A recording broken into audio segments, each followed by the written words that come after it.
महोदय प्रोफेसर गुलाब चंद्र राम जायसवाल जी का हार्दिक स्वागत एवं अभिनंदन करता हूं, जिनके कुशल मार्गदर्शन में आज के इस राष्ट्रीय वेबिनार का आयोजन किया जा रहा है।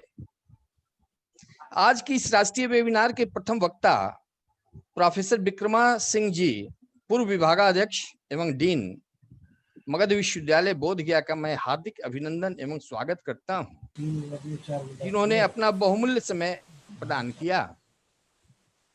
द्वितीय वक्ता प्रोफेसर तपन कुमार सांडिल्य, प्रधानाचार्य college of commerce, art and science एवं पूर्व कुलपति नालंदा ओपन यूनिवर्सिटी का मैं हार्दिक अभिनंदन एवं स्वागत करता हूं, जिन्होंने अपना बहुमूल्य समय दिया। मैं इस वेबिनार के कॉन्वेनर एवं IQAC coordinator doctor Upendra Prasad Singh, को कन्वेनर डॉक्टर अरविंद कुमार सिंह, विभागाध्यक्ष अर्थशास्त्र विभाग, organising secretary doctor Vikas Kumar, जंतु विज्ञान विभाग एवं वर्षर डॉक्टर उमेश कुमार का विशेष रूप से धन्यवाद देता हूं, जिन्होंने इस राष्ट्रीय वेबिनार के संपादन करने में सहयोग प्रदान किया। मैं अपनी टेक्निकल टीम को भी धन्यवाद देता हूं, जिन्होंने हमें टेक्निकल सहयोग प्रदान किया। आज के इस राष्ट्रीय वेबिनार का विषय बड़ा ही प्रासंगिक है, impacts of covid on Indian economy. अर्थव्यवस्था राष्ट्रीय निर्माण की नींव होती है। कोरोना जैसे वैश्विक आपदा के कारण हमारी अर्थव्यवस्था गंभीर रूप से प्रभावित हुई।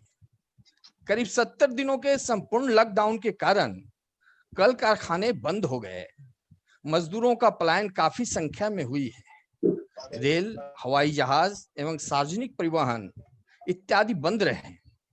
ऐसी परिस्थिति में देश कठिन आर्थिक संकट से गुजर रहा है। इन्हीं विषयों पर चर्चा करने के लिए हमारे बीच विद्वत जन उपस्थित हैं। आप सभी को बहुत बहुत धन्यवाद। विकास जी, आप कार्यक्रम को आगे बढ़ाएं। बहुत बहुत धन्यवाद सर, आपने वेलकम किया। अब मैं रिक्वेस्ट करूंगा हमारे webinar convener doctor Upendra Prasad Singh ji से कि वो आज के थीम पे दो शब्द कहें और हमारे विद्वत जन जो हमारे चीफ गेस्ट भी हैं, गेस्ट ऑफ ऑनर हैं दोनों, उनके विषय में भी दो बातें कहें। Doctor Upendra Singh sir. Doctor Vikas पीछे तो जी। Am I audible? Vikas ji? Very much audible, sir. Please. Okay, sir. Good morning, all the esteemed attendees in this webinar.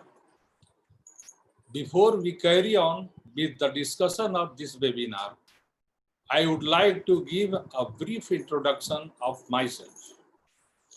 I am Dr. Upendra Prasad Singh, Department of Economics, NAC Coordinator, SGGS College, Patna City, and also the convener of this webinar. I acknowledge the presence of all my colleagues and participants in this webinar on the topic Impact of COVID-19 on Indian economy. The outbreak of the COVID-19 pandemic is an unprecedented shock to the Indian economy. With the prolonged countrywide lockdown, global economic downturn, and disruption of demand and supply chain, economy is facing a period of slowdown. On one hand, RBI Governor Dr. Shaktikant Das has projected that our GDP will be negative. Right. On the other hand, the unemployment rate reached 6.7 in March, which increased to almost 26% by end of April, driven by mass migration of unorganized workers. About 14 crore people lost their employment and many others had to face salary cuts. Of all the sector, like agriculture sector, financial sector, service sector, most badly affected is hospitality sector. While the aviation sector has incurred huge losses, food and consumer goods sector is reeling under immense pressure. Tourism has almost had almost come to a standstill during this time. But I always try to see a silver lining. The pandemic has also taught us a great deal on how to behave with our mother nature. Till now, human has only learned to exploit the resources. But this critical period has taught us how we can save our earth. In the time of nuclear family and fast-paced life, it has helped us understand the value of family and togetherness. We all are now more careful toward hygiene and also toward our health. It has also helped our country to create a robust health infrastructure. The pharma sector has seen huge growth in this situation. Also, the digital economy has been tremendous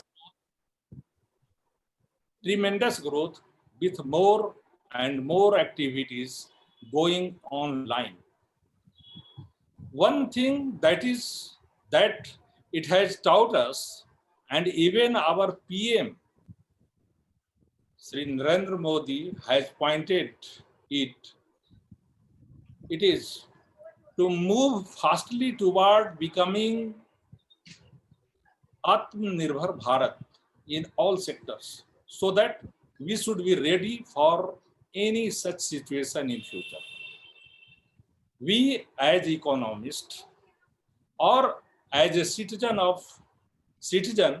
should understand all the positive as well as negative impact of COVID. And to enrich us with this understanding, we have some very eminent and renowned personalities here. In presence of our principal sir, Professor Dr. Kanak Bhushan Misra, I am privileged to welcome our two honorable speakers, Professor Dr. Vikrama Singh and Professor Dr. Tapan Kumar Sandilya. Although these eminent speakers do not need any introduction, it is my honor to introduce both of you, sir. Professor Dr. Vikrama Singh, former professor and head PG Department of Economics, Dean of Social Science, and DSW, Magad University, Bodh Gaya. He has an exceptional professional experience of 41 years in academics. He also has equally rich administrative experience where he has been bursar, professor in charge, principal, university head, Magad University, faculty dean, etc. He is a life member of Indian Economic Association and Economic Association of Bihar. He has been executive president and conference president of Economic Association of Bihar. He has awarded PhD to 81 scholars with 2 build it. 10 scholar has done research under his supervision. He has published 47 papers in different journals.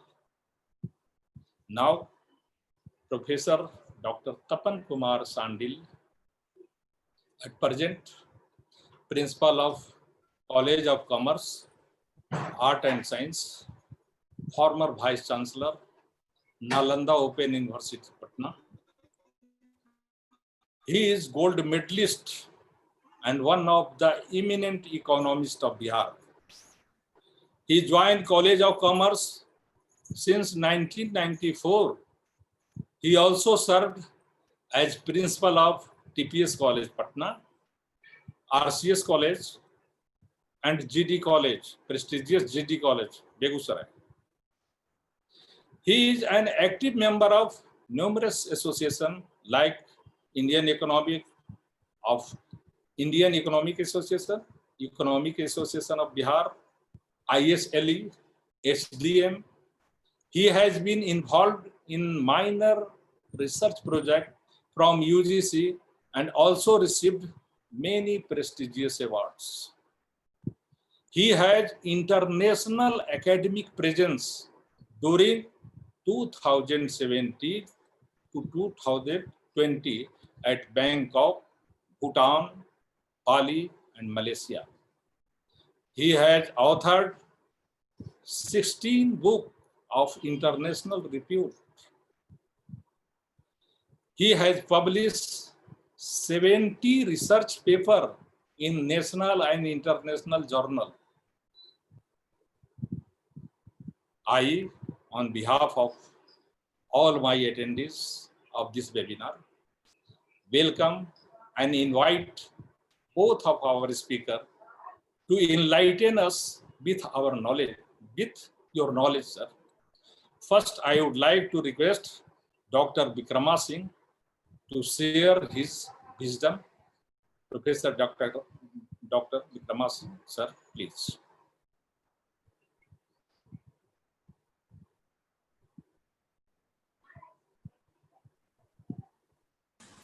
Dr. Kanak Bhushan Mishra ji, Principal SGGS College, Patna City. Bhai Tapan Kumar Sandil ji, the chief guest of this prodigious webinar.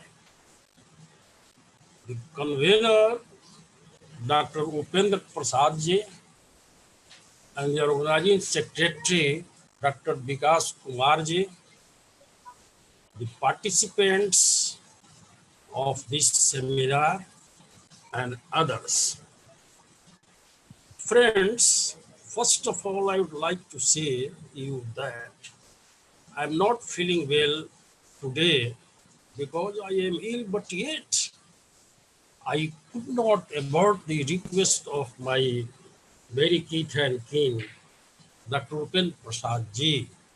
So I'd like to say that अपने जीवन के रंगों गम को भुलाकर बैठा हूं और इस वेबिनार को देखकर खुशी के सबनम में नहाकर बैठा हूं. Dear friends, first of all, I must congratulate you all on wonderful webinar lecture series, especially principal, organizing secretary, and the convener of this seminar, who have exercised for selecting this topic, which is very interesting, very imperative, very informative, and very useful at the present scenario. आप जानते हैं इस corona के कुरुक्षेत्र में पूरा विश्व जो है कूद पड़ा है. ये एक विश्व युद्ध महाभारत है, कोरोना का विश्व युद्ध, जिसमें हिंदुस्तान भी एक जो है एक अंश है. इन आपदाओं के आक्रमण का, कोरोना के आपदाओं के आक्रमण का हम कितना शिकार हुए हैं, हमें देखना है कि हमारी अर्थव्यवस्था को इस झंझावात ने झकझोर दिया है. इस झंझावात ने झकझोर दिया है पूरी अर्थव्यवस्था को। हमारे जितने भी सेक्टर हैं जिससे हमारी अर्थव्यवस्था बनी है, जैसा कि उपेंद्र जी ने कहा कि सप्लाई और डिमांड चेन जो है डिसरप्टेड हो गया है। ठीक तो है, कोई भी अर्थव्यवस्था की एक्टिविटी जो है का उसका चक्का जो उसका व्हील है मूवमेंट तब करता है जब सप्लाई और डिमांड दोनों चेन चलते रहते हैं। अगर कहीं भी डिसइक्विलिब्रियम हुआ, if there is any disequilibrium, there is disruption in this chain, the supply and demand chain, it means that the whole of the economy will settle down. Now we'll see that what have been happened during the lockdown period of Corona and what India has experienced. First, we see that our economy has gone on back foot. And the outbreak of COVID-19 has presented new roadblocks for the Indian economy, causing disruption and impacting the world of work. With such a crisis in the economy has gone on a back foot for 3 to 4 years. Now we'll see what you have incurred and accumulated with losses. First, with COVID-19 coming into the picture, the Indian economy has gone through a major slowdown. What slowdown? In the last quarter of the last financial year, near about the 4.7% growth rate has slowed down, hitting the multiple problems hitting the multiple problems in the various dimensions.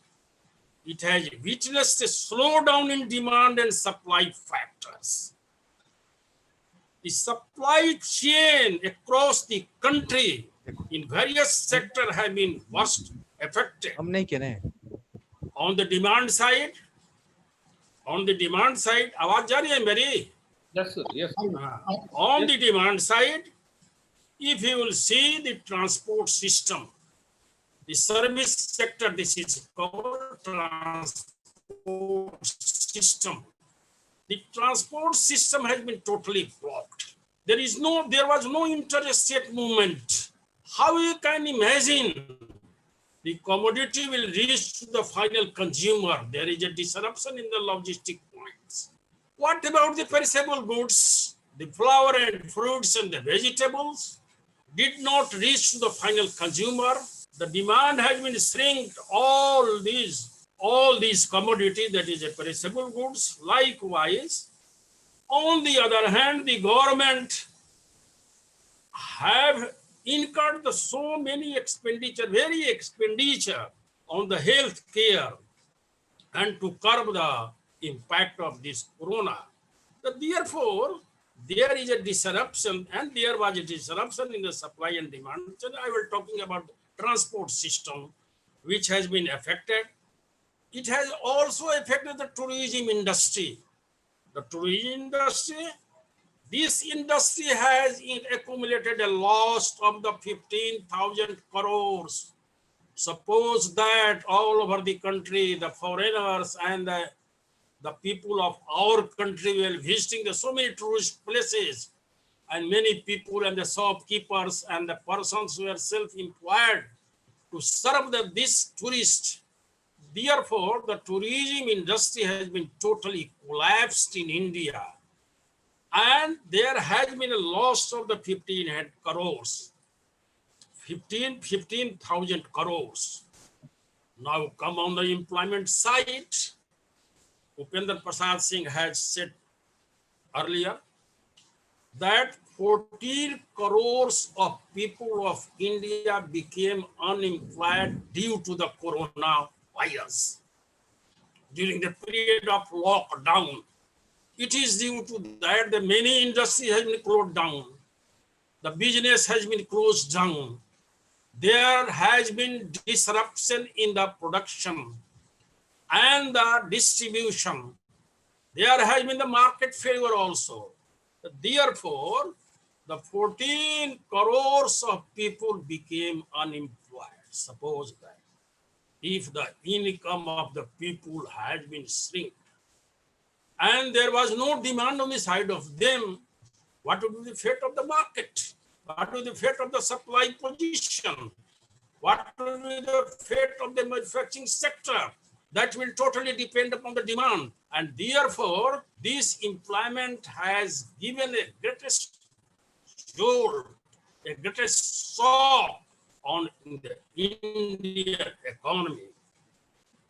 According to the report announced by the Monitoring India, that a 45% household of India during the lockdown period has no income to have the commodities for their daily uses.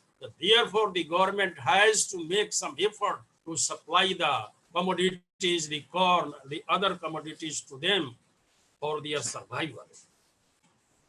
According to the World Bank report, I'm not giving my own data. According to the World Bank report, $2.8 trillion losses occurred during the lockdown period in India. Suppose that it is a very big loss. $2.8 trillion. It is a very big loss in India. How this will be recuperated, it is a matter of regrettable. And therefore, I want to relegate you that every day India experienced a loss of 3,200 crores every day. Suppose that this loss, the every day 70 into 3,200, then you can calculate here how many losses India incurred. If you talk about the trade sector, the export has been halted. The export fell down by 36.65% during the period of lockdown. The import fell down 47 by 36%. The demand reduced by 46%. The total demand reduced by 46%. Then there is a heavy loss on the income side of the government and income side of the people. I am citing the example that the tea industry, the tea plantation industry has incurred the 8% loss in the export. The export, what the tea was exported to other countries from India. The tea plantation has incurred the 8% of the losses of the total share of the tea was the 8% on its export. Migrants who were working in other states like the Rajasthan, Maharashtra, Gujarat, New Delhi, Haryana and Punjab from Bihar and UP. From Bihar, 36 lakhs people were working in all these places.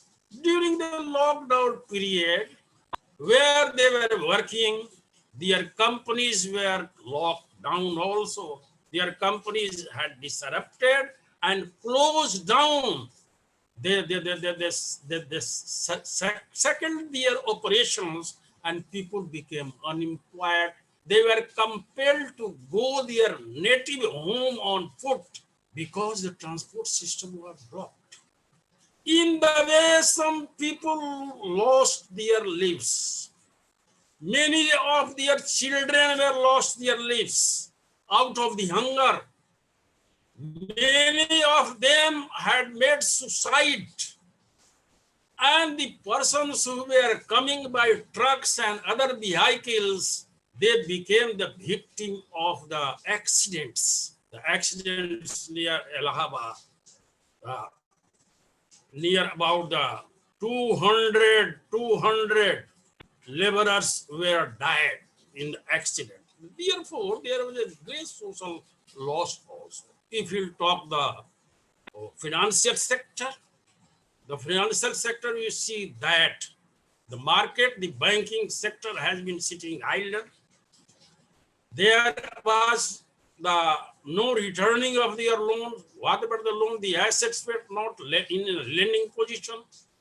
Now the census, which was the greatest earner of the government of India, the census fell down by 13.15%, Nifty by 12.95%, and it is estimated that every day 10 lakhs crores of the market cap was reportedly wiped off. This is a very huge loss.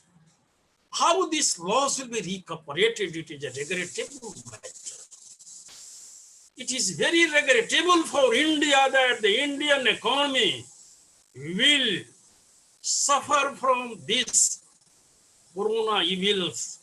And I think that there will be the heavy expenditure to prepare the ointment to rub on the wound of this corona impact. Now come to our other sector, the supply side sector.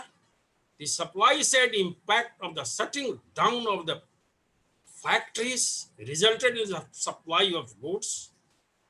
Some sectors like automobiles, pharmaceuticals, electronics, chemical product, etc. have been impacted big way. Major companies lost, like the Larsons, Turbo, Bharat Forge, Ultratech Cement, Grasim Industry, Aditya Birla Group, all have been closed down, even the Tata Motors and Thermex temporarily suspended and reduced the operations for some time in the country. Suppose that there is a heavy loss. This impact is a very thinkable. E-marketing, the e-commerce business, the Amazon, Walmart, Flipkart suspended their services during the corona period, corona lockdown period. Many people who were employed in this e-business became unemployed for some times. And the supply chain disrupted due to the supply system has been broken down because they put a stop of the services for some time, and many companies could not share with the government revenue, like the Hindustan Unilever, the ITC, the Dabur shut manufacturing facilities for some times. If you talk to the very major sector that is a backbone of the Indian economy, that is agricultural sector. The agricultural sector, you know, that a large chunk of population is engaged in agriculture. Directly or indirectly, near about 69%. 78% people who are inhabitants of the rural areas, their main source of income and employment, not only the livelihood. अरे भारत का जो ये कृषि व्यवस्था है, ये केवल व्यवसाय नहीं, ये केवल रोजगार नहीं, आय का साधन नहीं, असंख्य भारतीयों का दर्शन भी तो है. इसे जीने हैं. अगर कृषि हरी हुई है तो वो जी रहे हैं, और कृषि अगर मर गई है तो वो मर रहे हैं. कृषि विपन्नम मुखराज भार्गा विनियोग काठी भस्मम शरीरा. कृषि अगर खत्म हो जाए तो उस किसान को मरा हुआ समझिए. हमारी संस्कृति कहती है, आज कोरोना से 500 बरस पहले तुलसीदास ने चेतावनी दे दी थी कि इस तरह की बीमारियां होंगी. और भारत को इससे लड़ना होगा, यहाँ के लोगों को लड़ना होगा। मैं इसका साइट करता हूँ, आपको साइट करके बता रहा हूँ।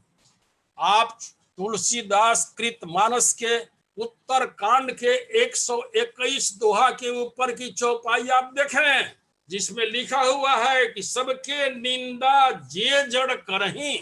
जो सबकी निंदा करता है, जो सबका अनुभव देखता हो, जो किसी की खुशी को देख करके जलता हो, सबकी निंदा जे जड़ करहीं कि चमगादड़ हो अवतरहीं। उसका चमगादड़ में जन्म होगा, और चमगादड़ में जन्म होकर क्या करेगा कि सुनहु तात अब मानस रोगा। वो इस तरह का रोग चमगादड़ कि उससे क्या होगा कि जिनते दुख पाओ ही सब लोग, हम ही नहीं, ये सभी लोग उससे दुख पाएंगे। ये हम नहीं कहते, हमारा शास्त्र कहता है। हमको तो लड़ना होगा, हमको सांस्कृतिक रूप से, हमको आर्थिक रूप से, हमको सामाजिक रूप से लड़ना होगा। और अंत में कहते हैं ये 122वां दोहा के ऊपर में है कि जुग विधि ज्वर मत्सर अविवेका। मत्सर अविवेक का ज्वर जो है कि नहीं, अविवेक के कारण तो बहुत होगा। इसलिए हमको तो बड़ा सेंसिटिव होना होगा, अपने को बचाना होगा। यही ना क्वारंटाइन है, यही ना आइसोलेशन है। तो कहते हैं कि अविवेक से काम मत लीजिए, विवेक से काम लीजिए। कहीं लगे रोग कुरोग अनेका, तब इससे तो इतना ना कुरोग होगा इस तरह का कि हम तो अब इस कुरोग से वंचित। अब गांव वालों को देखिए, आप शहर में रहते हैं।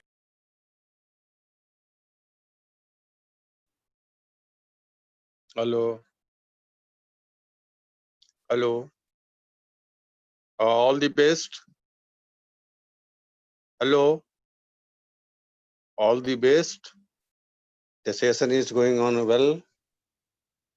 Please mute your microphone. Whoever is speaking here, please put your Okay, microphone right. on mute. Vikrama sir, I think we have lost the connection with Professor Vikrama sir. Sir, we are not audible. Please unmute your microphone, sir. Please unmute your microphone, sir. No. Please put your mic. Sir एक icon होगा उस पे। Hello Awanish, सुनाई दे रहा है? सुनाई पड़ रही है? Now we are audible sir. अच्छा, हाँ जी सर, अब आवाज आ रही है। Please go ahead. ठीक। हाँ, I am going on. Okay. I was talking about the agricultural sector. Due to the corona virus disease and the lockdown announced by the government of India, 10% farmers of India could not harvest their crops. The 10% loss was incurred on the side of the non-harvesting of the crops. Now you can imagine how many corn were lost and what extent of income has not come into the hands of the peasants, giving their pecuniary penury halted their daily life, persisting a very pleasant and good life also. Who could dare to harvest their crops? This data is 60% of the peasants of India and the farmers who dare to harvest their crops during the lockdown period. Rabi crops, this is. Among that, the wheat, the grapes, the wild seeds, etc. This is very valuable to the commercial crops. Near about the 60% crops have been lost, would have been lost in the farm, and that could not reach in the houses of the farmers. This is a great loss. It is a very bad impact on the agricultural sector. Due to the problem of the logistic point, many cultivators or many farmers who were engaged in the aquaculture, like the fishery, the vegetables they were producing, many were producing the flowers and the fruits. Due to the blockage of the transport system, their produced commodity did not reach to the logistic point in the hands of the consumer, and there was a heavy loss. The great loss that the 8% production of the tea was dropped down. The farmers could not produce and could not nourish their tea plant also. Therefore, on the side of the agriculture, it is a great loss. The United Nations Conference on Trade Development, that is called UNCTAD, it is called UNCTAD, has suggested that India trade impact due to the COVID-19 outbreak could be around $398 million. Please note down again. This is the report of the UNCTAD. It has suggested that India could be in a loss of the $348 million.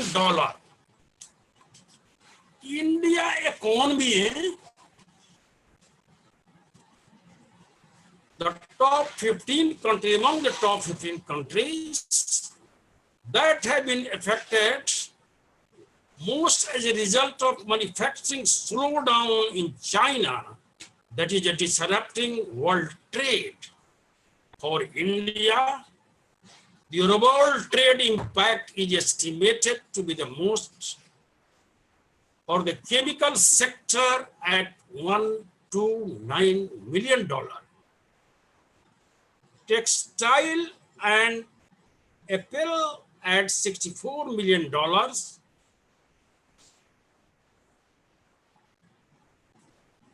The electronics sector, $12 million. Leather production, $13 million. Metal and metal product at $27 million. And wood product and furnitures, about $15 million. This is the loss of the Indian economy. Now come to the final point. How you can combat the problem? How you can combat the impact of this corona? This is the burning question and this is a challenging issue.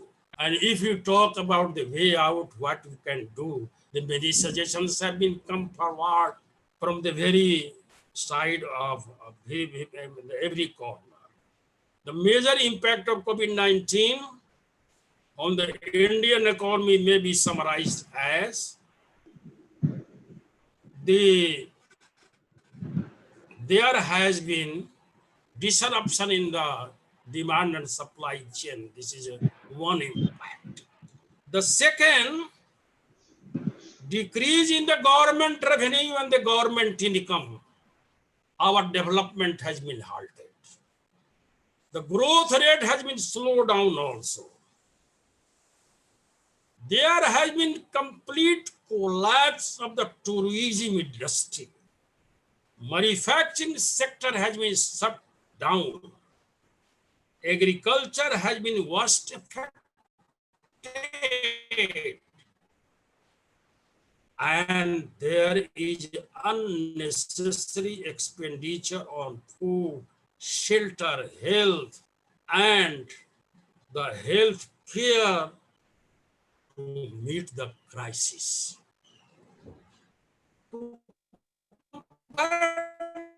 Problem, our finance minister Sita Raman and RBI has estimated that to redress the financial system, there is a need of 1,70,000 crores of rupees to bring the economy on the right track. India has to expend a sum of rupees 2.15 lakhs crores.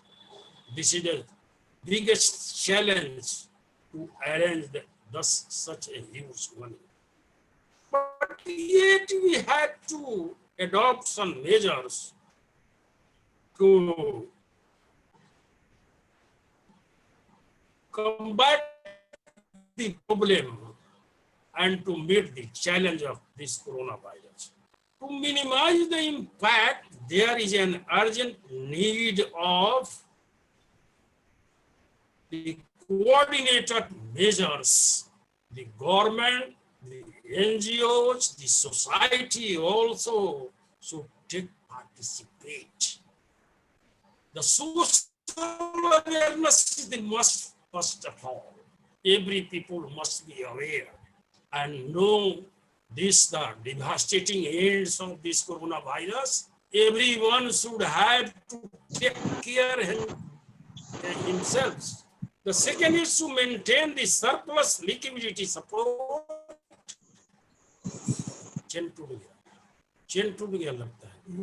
I am audible. Yes, sir. Am I audible? Yes, sir. Yes, sir. To maintain surplus liquidity support, for any company and financial institutions, it is necessary to redress the demand side and the supply side strain immediately. The extension of filling dates of ITC, income tax returns, the GST relief to small enterprises, the decision of the government should take in favor of some of the Kalyan Yojana, I welcome. The Pradhan Mantri Yojana, the Kalyan Yojana, which has been recently announced, that every people will get 5 kilos of wheat or rice or 1 kilo of grams in a month. It is a very praiseworthy, and it has given a very much titillation. I am under jubilation. I'm expressing my feeling that I extend my thanks to our Prime Minister that this is a great work done by the government. The second is the PM Kisan Scheme Yojana is also praiseworthy, that the 36,000 in a year the government has announced to give the subsidy to the farmers, the help to the farmers. The government should structure not to cut jobs and sell it to the company. It will be soothing balm to run on the burned part of the economy of India. Relief on loans and the relief on tax should be given also to the people.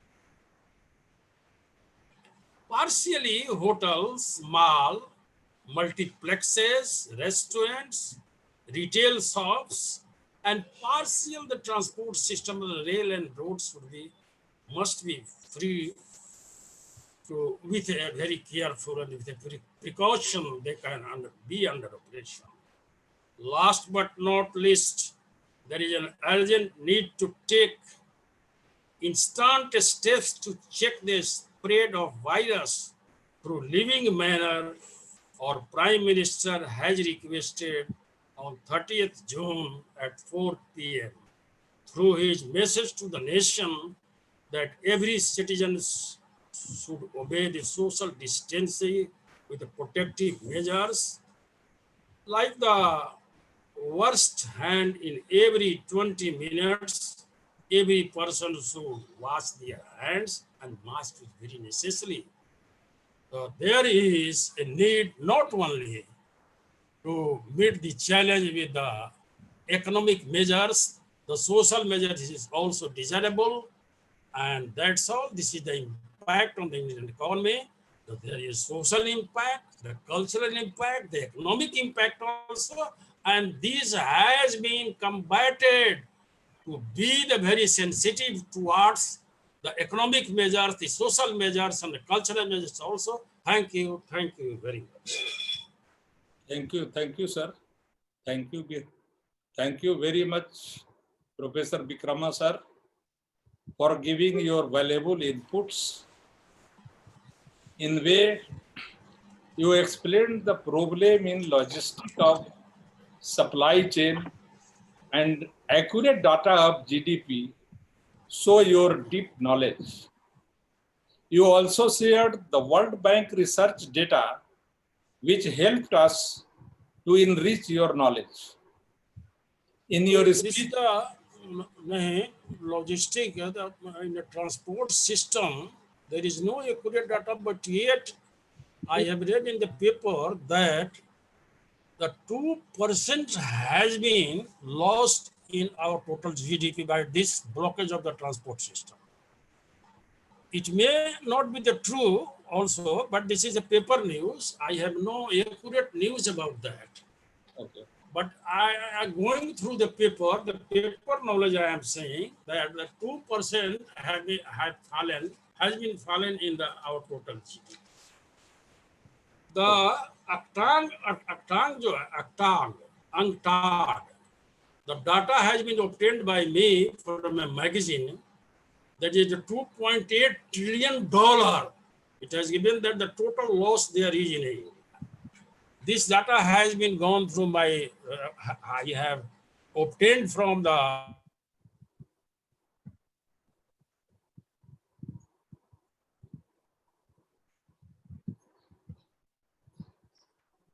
second was the losses on the transport by the 2%. It has been given that the loss in our GDP. That's all. Okay, sir.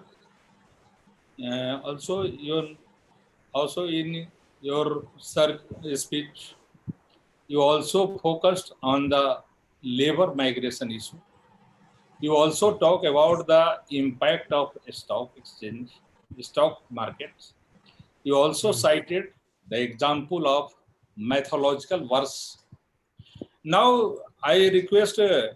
Now I would like to request Professor Dr. Tapan Kumar Sandil to share his wisdom. Thank you. Professor Sandil, sir, please.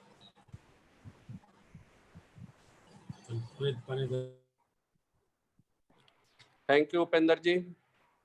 First of all, I am very thankful to Principal Kanak Bhushan Misra ji to invite me on this occasion. Today, we are going to discuss an important issue on COVID-19. We assembled here for discuss of these burning issues. So first of all, I am all thankful to my friend Arvind Kumar Singh ji, Fazal Ahmad ji, Parveen ji, KNY ji, Vikas ji, and learned speaker, Professor Vikrama Babu. Just I heard all the issues of COVID-19 to Professor Vikrama Babu. Just he advocated about the impact of COVID-19 on Indian economy.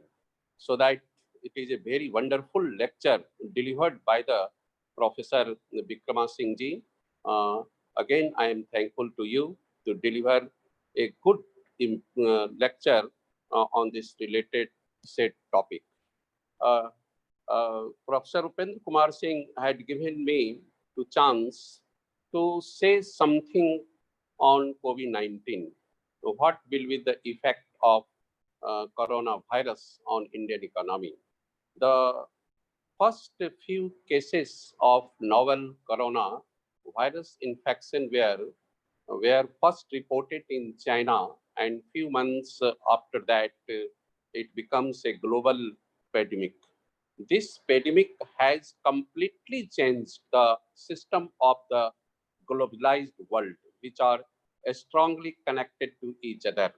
As part of the effort to control the outbreak of the virus, governments of different countries put restrictions on movement and social interaction, causing more than one third of the world's population of 7.8 million is forced to stay in their homes in a way. The foundation of Indian economy, perhaps every man know about the characteristics of Indian economy, is the foundation of Indian economy may be agriculture, but in the present time, the middle class and lower middle class are the biggest hand behind the growth in the Indian economy. Thus, this is the way India is defined as a middle class groups economy.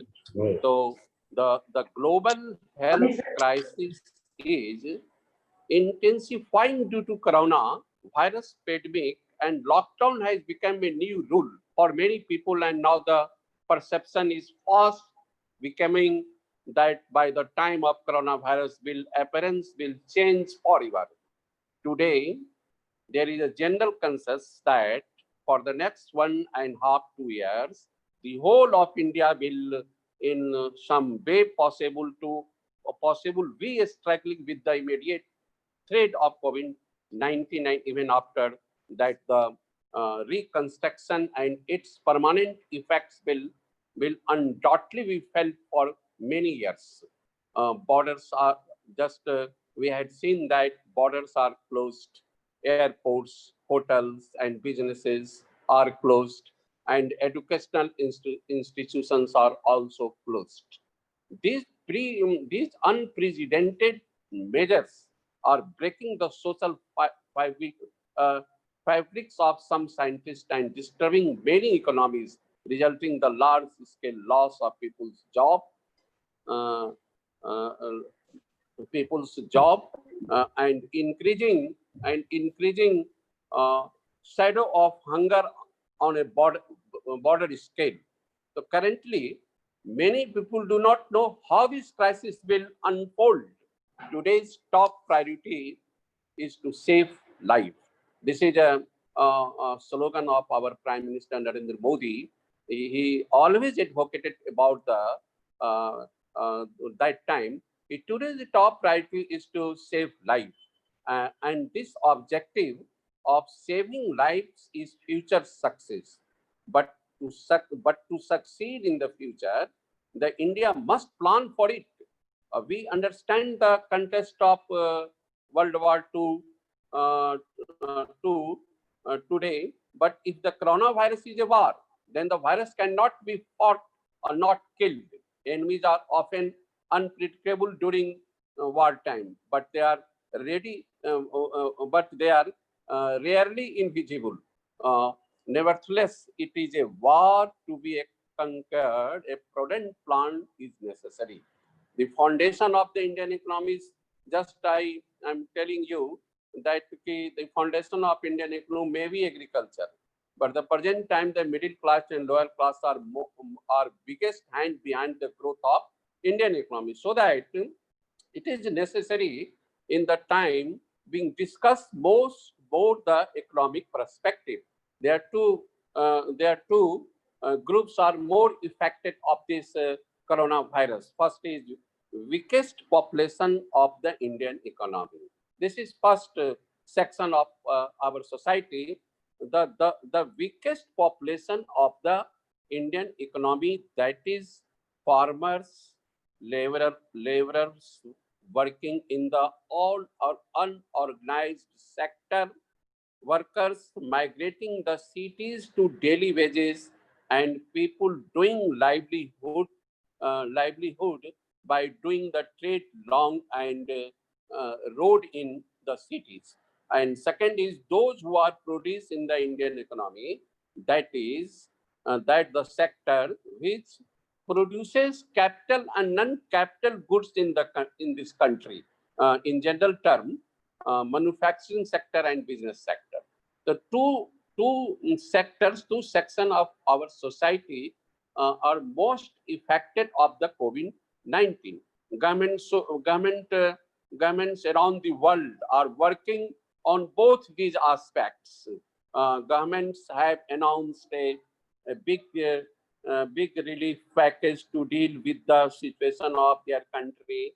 And the same order, the government of India has announced a big package to help the poor and economic development. The amount of package is 20 lakhs crore. So that it is a good approach of our government to recover the economy. It is also important to make the middle class and focal point of the discussion, because the middle class is the weakest among every crisis in the economy. The crisis is not included in the relief package issued by the government. In times of economic crisis, the middle class is often weak, and a part of it shifts to the poor population in the economy. Currently, the crisis of COVID-19 is also indicating something similar. It is possible that the middle class working mostly on small salaries is more vulnerable in the crisis, and it will shift to the shrinking. It will shift to the shrinking. Therefore, it becomes necessary that in the midst of the crisis, the economic condition of the middle class present in the Indian economy should be given due attention. It is very important. Now, the second major topic is to list of the foundation of economic crisis. The question is, what should be the foundation of the ongoing economic crisis caused by the COVID-19, and the focus of it is prevention. Should COVID-19 consider itself as a reason for the slowdown? That has been going on the last 2 years as a foundation. From the perspective of the economy, it would be right that the foundation should be chosen honestly to deal with the ongoing economic crisis. Before the current economic crisis, there is a huge demand-based economic sluggishness in India, and now it is taken the form of the supply-based sluggishness among with demand. So that it is a features of our Indian economy in duration of the COVID-19. The figures also says about the situation of our economy before the COVID-19 crisis. I am telling you about the pre-COVID-19 situation of Indian economy. Before the COVID-19 crisis, the Indian economy was at the 45 years low on the basis of the normal GDP. My respected teacher Vikrama Babu advocated about the actual figure of GDP. I add one point that before the COVID-19 crisis, the Indian economy was at the 45 years low on the basis of nominal GDP, was the lowest level of 11 years on the basis of the real GDP.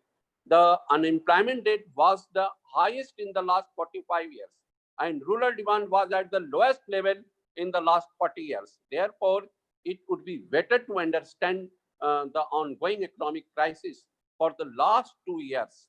Also, we taken into consideration after that, the COVID-19 crisis, the strong policy can be formulated to propel the Indian economy rapidly.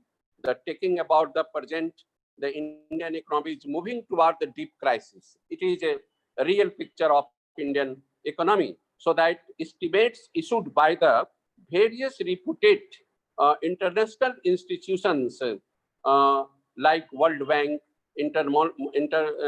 IMF, the Asian Development Bank, all are presented a, estimates about the Indian economy.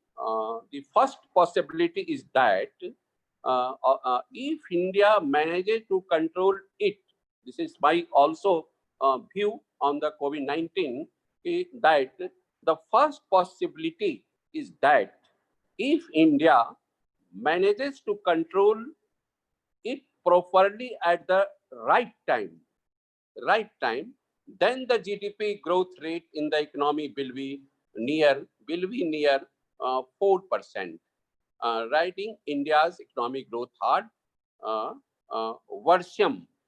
So that the next we see the view of World Bank also. The World Bank has expressed two possibilities. World Bank has expressed two possibilities. The first possibility is that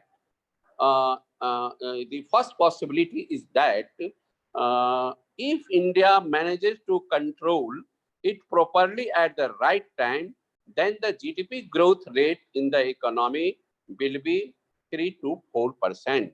If the crisis deepens and the lockdown is carried forward, then this growth rate will be reduced to 1.5%. This is a view of World Bank about the Indian economy during the COVID-19. Next, we see the statement of Asian Development Bank. According to Asian Development Bank,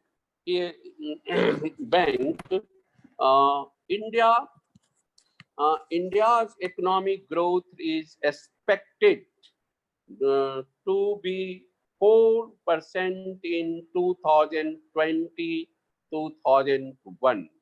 According to the Modi's India's GDP rate is estimated at 2.5% for the year 2020 and 2001.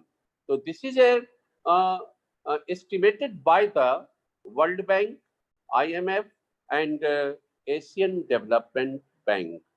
So that this is new problem amidst all these problems. The Indian economy is also witnessing reverse migration.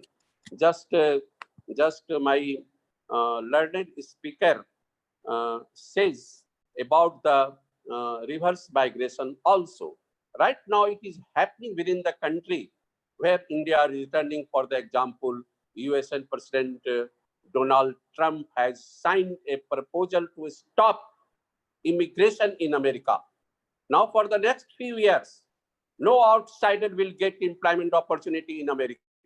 That is the better has been taken in view of this job, ending in the midst of crisis, where the US government will now give jobs to the local people in their place on the cities of the villages. This is also possible on a large scale of the international level.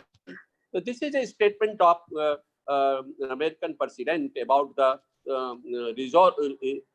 about the solution of the American economy. The crisis has also brought unemployment to highest level in America. This is the first time we had seen that the American economy, the crisis has also brought unemployment to the highest level in America. By the end of the month, March of the US, over the 66 lakh workers had applied for unemployment allowance. This way, for the largest number of the people applying for unemployment allowance in the history of America. So that I had seen the American economic situation. What is impact of COVID-19 on a big economy like American economy? So that we can see the situation of employment also. taking from India's perspective, according to the data released by the Center for the Monitoring Indian Economy, CMIE. We are usually called CMIE, that is authentic data produced by the Center for the Monitoring Indian Economy. A total of 120 million jobs have been lost due to the lockdown. This is a statement of the CMIE that he explained that a total of 120 million jobs have been lost due to the lockdown. Before the corona crisis, the total employment population in India was 40.4 million, which has reduced during the corona COVID-19 to 28.5 crores after this crisis. So that declined the rate of employment in Indian economy. We had seen the data of CMI, just CMI says about the employment situation in India that total of 120 million jobs has been lost due to this lockdown. A new, as of now, WHO believes the worst phase of the COVID-19 crisis is yet to come. This is a believes. This is the WHO. That is, it is difficult to conclude today that what is going to be the worst phase of the economy. That is a worst. It is very difficult to say that what is going to be the worst phase of the economy. We can only show possibilities now, but it is becoming increasingly clear that there is a severe crisis of unemployment along with the demand and supply based sluggishness in the economy. Today, it is a very difficult for our economy maintain the supply chain. In the words of Prime Minister Narendra Modi, we have to save both life and the world. जान है तो जहान है. Our Prime Minister का एक slogan आपने सुना होगा कि जान है तो जहान है. तो जान के लिए लॉकडाउन, जान के लिए लॉकडाउन, जहान के है ना? लिए. हाँ, और जहान दो एक स्लोगन आ गया. अब है कि ये prime minister Narendra Modi, we have to save both life and the world, but to save the livelihood of its people, some big decision have to taken on the economic front after the ongoing corona health emergency. A big economic emergency is coming. A big economic emergency is coming, which can take more fighting and more financial life from this crisis. अब हमें ये भी देखना है कि after कोविड-19, ये कोविड-19 की situation तो हम लोग जानते हैं पूरे भारत वर्ष के इकोनॉमी के बारे में कि प्री कोविड-19 में भी हमारी अर्थव्यवस्था पिछले 2 साल से मंदी या सुस्ती के दर से विकास कर रहा था. ये कोविड-19 के आगमन के पहले भी भारतीय अर्थव्यवस्था का सुस्ती दर था विकास का, और इसी बीच कोविड-19 जैसा एक महामारी जो हमारे देश में नहीं पूरे विश्व के मानचित्र पर एक हलचल पैदा कर दिया, और परिणाम यह हुआ कि आज के डेट में पूरे विश्व के मानचित्र पर 180 देशों में ये एक त्राही मचा रखा है कोविड-19. एक क्राइसिस मचा रखा है ये कोविड-19. तो हमें ये इसके पहले भी इस प्रकार का हमें इतिहास देखने को मिला है कि वर्ल्ड के मानचित्र पर कई प्रकार के इस प्रकार सी महामारी, त्रासदी आदि देखने को मिला है. लेकिन हमने 1930 की मंदी, 2008-9 की मंदी और फिर वर्तमान आर्थिक मंदी, तो वर्तमान आर्थिक मंदी में थोड़ा सा नेचर चेंज है। क्या नेचर चेंज है भाई? तो ये दो मोर्चे पर इफेक्ट डाला है। ये दो मोर्चे पर इफेक्ट डाला है। पहला मोर्चा क्या है? हेल्थ। दूसरा मोर्चा क्या है? आर्थिक। तो हेल्थ का इंफ्रास्ट्रक्चर उतना अच्छा नहीं है, फिर भी हम प्रयास कर रहे हैं। और इकोनॉमिक मोर्चे पर अभी हमने पूरे पिक्चर को आपके सामने different economic agencies like IMF, IBRD,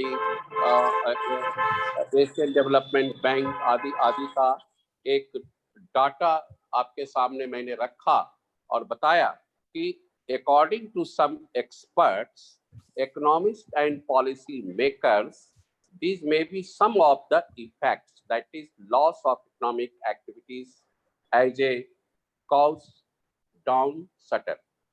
दूसरा, loss of income due to people losing jobs. फिर decline in exports due to global shutdown and disruption in the production in many areas. And lastly, some experts also advocated about the COVID-19 impact.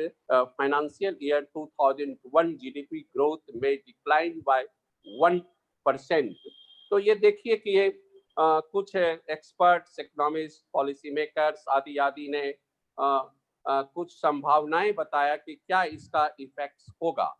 तो भारत जैसे विकासशील देश में होता क्या है कि सरकार आर्थिक मंदी से निपटने के लिए वो मॉनेटरी एंड फिस्कल पॉलिसी का सहारा लेती है। Monetary policy reserve Bank of India के द्वारा अपनाया जाता है और फिस्कल पॉलिसी में सरकार अपने अस्त्र का प्रयोग करती है। तो वर्तमान इस कोविड-19 में भारत सरकार ने ये दोनों अस्त्र का प्रयोग किया है, दोनों टूल्स का प्रयोग किया है। दो टूल्स में आपका जो प्रयोग हुआ है वो एक टूल्स मॉनेटरी पॉलिसी है और दूसरा फिस्कल पॉलिसी है।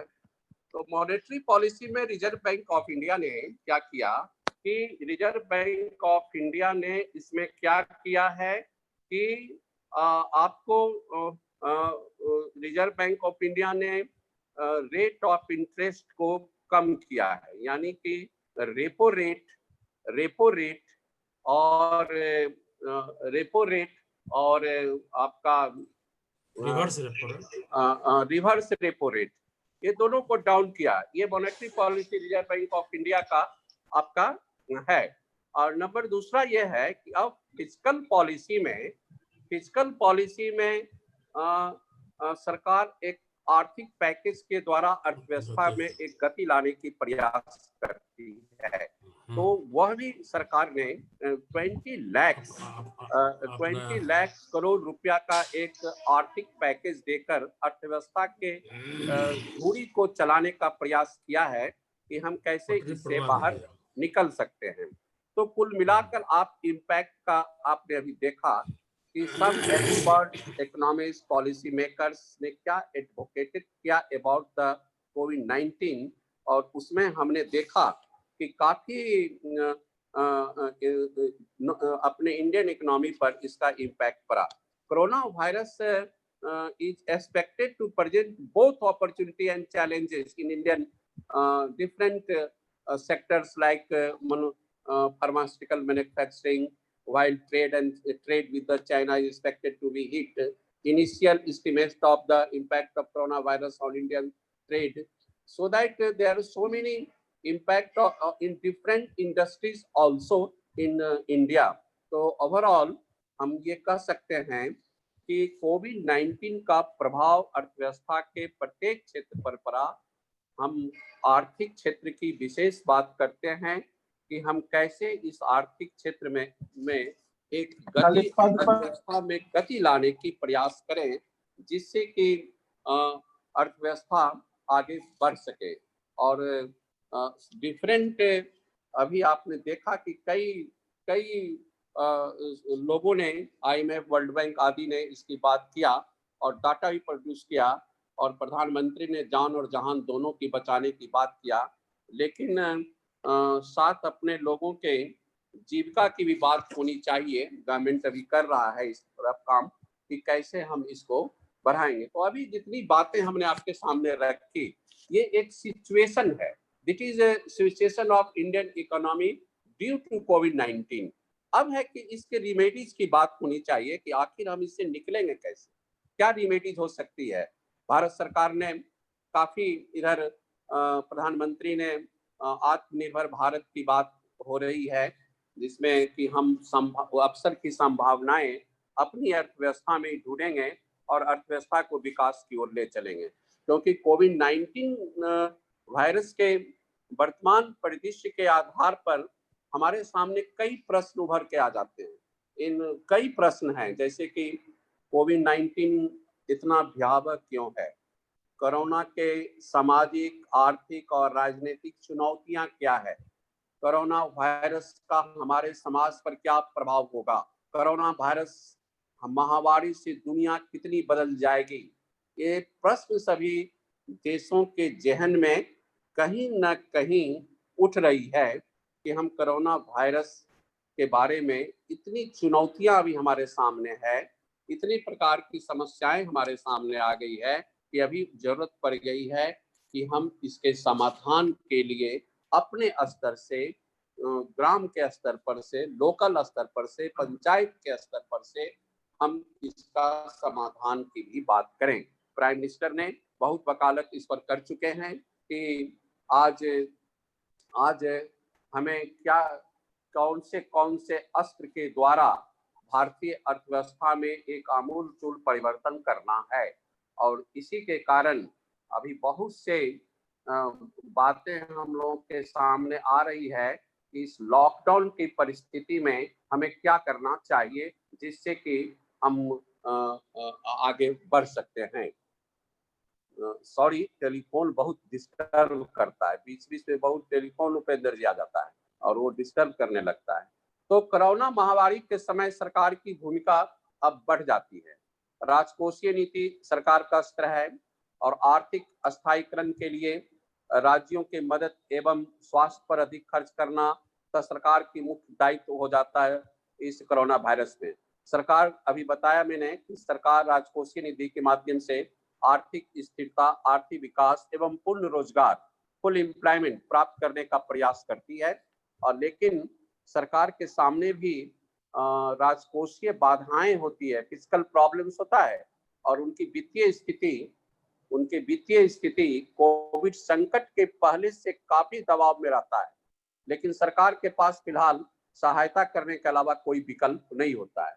और भारतीय अर्थव्यवस्था में जो गिरावट आपने अभी देखा कि कैसा गिरावट हुआ, कितना गिरावट हुआ, तो हम अब केवल आपके सामने कुछ सॉल्यूशन की बात करेंगे। अभी तक हम लोगों ने जो बात किया वो केवल हम पूरे इस भारतीय अर्थव्यवस्था के परिदृश्य में हम ये बताना चाह रहे थे कि कोविड-19 का प्रभाव किस किस क्षेत्र पर वर्तमान समय में पड़ा है और इसका समाधान, जो दूसरा पार्ट हमारे इस लेक्चर का है, बड़ा शॉर्ट में ही बताऊंगा आपको कि दूसरा पहलू है कि इसका समाधान को आफ्टर कोविड-19 क्या होगा। हम कोविड-19 के बाद इस समस्या के निपटने के लिए कोई ठोस कदम उठाना होगा जिससे देश में व्याप्त सामाजिक, आर्थिक असमानताएं दूर किया जा सके।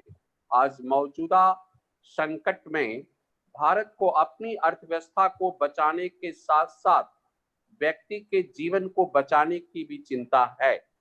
और हम लोग जैसा जानते हैं और पढ़ते भी हैं कि जिस नीति को अभी हमारा जो अभी आपने सुना माननीय प्रधानमंत्री के भाषण में, स्वदेशी मॉडल और आत्मनिर्भर भारत की बात, तो आप देखिए कि 1951 में और 1947 में भारत के आजादी के बाद जब प्रथम पंचवर्षीय योजना प्रारंभ हुआ तो उस समय ही अर्थव्यवस्था के विकास के लिए सोशलिस्टिक पैटर्न ऑफ सोसाइटी की वकालत उस समय किया गया था। और सोशलिस्टिक पैटर्न ऑफ सोसाइटी में इस बात का ख्याल रखा गया था कि हम ये उद्देश्य की पूर्ति जो है हम ग्राम स्वराज यानी कि गांधीवादी जो विचारक देश की अर्थव्यवस्था एवं जीवन को सुरक्षित करने के लिए ग्राम स्वराज की वकालत उन्होंने किया था कि आजादी के आज 70 साल के बाद भी आज एक समस्या हमारे सामने बनी है कि समाज के अंतिम व्यक्ति को भी 2 जून की रोटी देने की और साथ ही आर्थिक विकास की एक नई मॉडल बनाने की और नई आर्थिक मॉडल में गांधी का ग्राम स्वराज की अवधारणा अभी सटीक जान पड़ता है। इस अवधारणा को का जो मूल आधार है वह है कि मेरा स्वराज तो मेरी सभ्यता की आत्मा को अक्षुण्ण रखना है। गांधी का मानना था कि अगर स्वराज स्थापित करना है तो तदनुसार स्वराज की राष्ट्रीय संकल्पना और व्यवहारिकता की परिवर्तन करने संबंधी नीतिगत निर्णय लेने की आवश्यकता है। आज कोरोना संकट के समय विकास का उद्देश्य मानव विकास तथा गरीबी के स्तर में जो गिरावट होता जा रहा है उस सभी को उठाने की आवश्यकता है ताकि सभी लोगों को एक सुखमय एवं संतुष्ट जीवन प्राप्त हो सके। अर्थशास्त्र के क्षेत्र में 2001 में नोबेल पुरस्कार प्राप्त एक अर्थशास्त्री है जोसेफ स्टिग्लस ने अपनी पुस्तक वैश्वीकरण और उसकी निराशाएं में लिखा था कि वैश्वीकरण के नकारात्मक परिणामों के कारण बहुत सी समस्याएं एक विकासशील देश में हमें देखने को मिलेगी। ये वास्तव में सही बात भी है क्योंकि आप देखिए कि जिस आर्थिक मॉडल को विकास के लिए हमने 90s में अपनाया, 90s के पहले और 90s के बाद, 90s के पहले हम एक क्लोज्ड इकोनॉमी यानी कि लाइसेंसिंग राज पॉलिसी के द्वारा अर्थव्यवस्था का विकास कर रहे थे, लेकिन 90s में हमने ग्लोबलाइजेशन की नीति को अपना लिया और ग्लोबलाइजेशन की नीति अपनाने से जो उद्देश्य की पूर्ति हमारी होनी चाहिए थी उस उद्देश्य की पूर्ति नहीं हो पाई। लेकिन वहीं पर आप देखिए कि जिस आर्थिक नीति को 1991 में भारत ने अपनी अर्थव्यवस्था के विकास के लिए स्वीकार किया, वहीं पर आप देखिए कि 1978 में उसी आर्थिक नीति को चाइना ने एक्सेप्ट किया और चाइना ने लागू किया और चाइना आज वर्ल्ड का सेकंड इकोनॉमी बन गया है अमेरिका के बाद।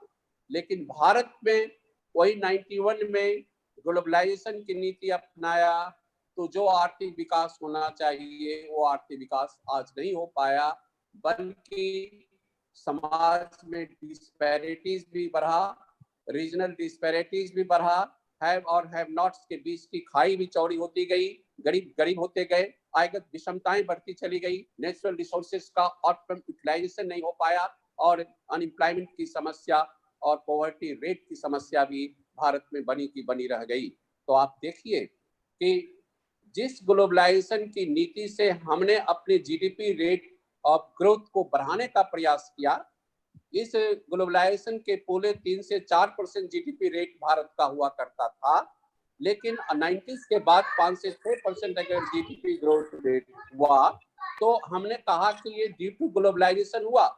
लेकिन आज आप देखिए कि उस ग्लोबलाइजेशन की नीति के कारण हमारा माइंडसेट चेंज कर गया, हम विदेशी वस्तुओं पर डिपेंड हो गए, हम विदेशी वस्तुओं के प्रति हमारा आकर्षण बढ़ गया और नतीजा यह हुआ कि स्वदेशी वस्तु या तो बंद हो गए वो उद्योग या चरमरा गए या बंद होने के कगार पर चले गए। लेकिन आज कोविड-19 के प्रभाव में जब स्वदेशी मॉडल की बात हो रही है, आत्मनिर्भर भारत की बात हो रही है, तो हमें पुनः अपने कुटीर उद्योग और छोटे मंझले उद्योग पर ध्यान देना होगा। यानी जो सरकार आज आर्थिक पैकेज दिया है मैन्युफैक्चरिंग सेक्टर को, उस मैन्युफैक्चरिंग सेक्टर को का रोल बहुत इम्पोर्टेंट होता है किसी भी अर्थव्यवस्था में। तो सरकार को जो अभी अनाउंस किया आर्थिक पैकेज का मैन्युफैक्चरिंग सेक्टर को लेकर, उसमें और अधिक अमाउंट को अनाउंस करने की आज आवश्यकता हो गई है कि हमें इस क्षेत्र में और राहत पैकेज देने की आवश्यकता है, जिससे भारतीय अर्थव्यवस्था के चक्की को हम घुमा सकते हैं और उसे हम पोस्ट कोविड-19 के बाद हम उसका मेंटेन कर सकते हैं अपनी अर्थव्यवस्था को, क्योंकि फिलहाल 1 से 2 वर्ष तक हमारे जीडीपी रेट ग्रोथ में कोई परिवर्तन होने नहीं जा रहा है। इसलिए सरकार की भूमिका बढ़ जाती है कि हम एक आर्थिक पैकेज के द्वारा अर्थव्यवस्था में एक गति पैदा करें, जिससे कि अर्थव्यवस्था विकास की ओर चल सके। तो हमारा कहना यहाँ यही था कि ग्लोबलाइजेशन और प्री इरा ऑफ ग्लोबलाइजेशन और पोस्ट इरा ऑफ ग्लोबलाइजेशन, हमने दोनों स्थिति को देखा कि चाइना सक्सेस हो गया और इंडियन इकोनॉमी, हमारा भारतीय अर्थव्यवस्था सक्सेस नहीं हुआ, बेरोजगारी भी बढ़ा, गरीबी भी बढ़ा, आयगत विषमता भी बढ़ा, सब कुछ बढ़ता चला गया। तो ये बिग प्रॉब्लम हमें देखने को मिला।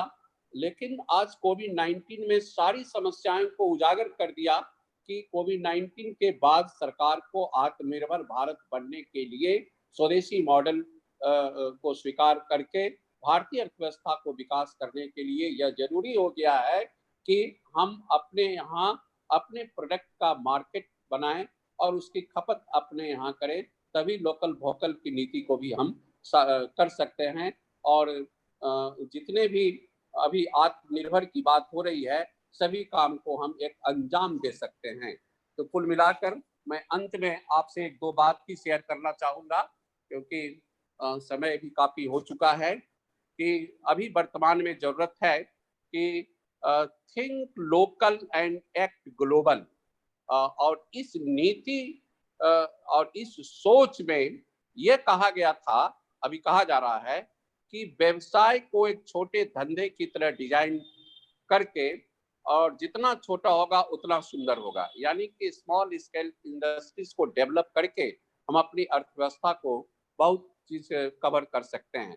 जबकि कोरोना ने विकास की एक नई धारणा को जन्म दे दी है, एक नई धारणा को जन्म दे दी है कि देश में नई धारणा अभी आई है कि अब स्वदेशी का नया रूप दिखाई हमको पड़ने वाला है कि देश में क्षमता है और स्किल्ड लेबर भी है, केवल जरूरत इस बात का है कि सही ढंग से इस्तेमाल करने की।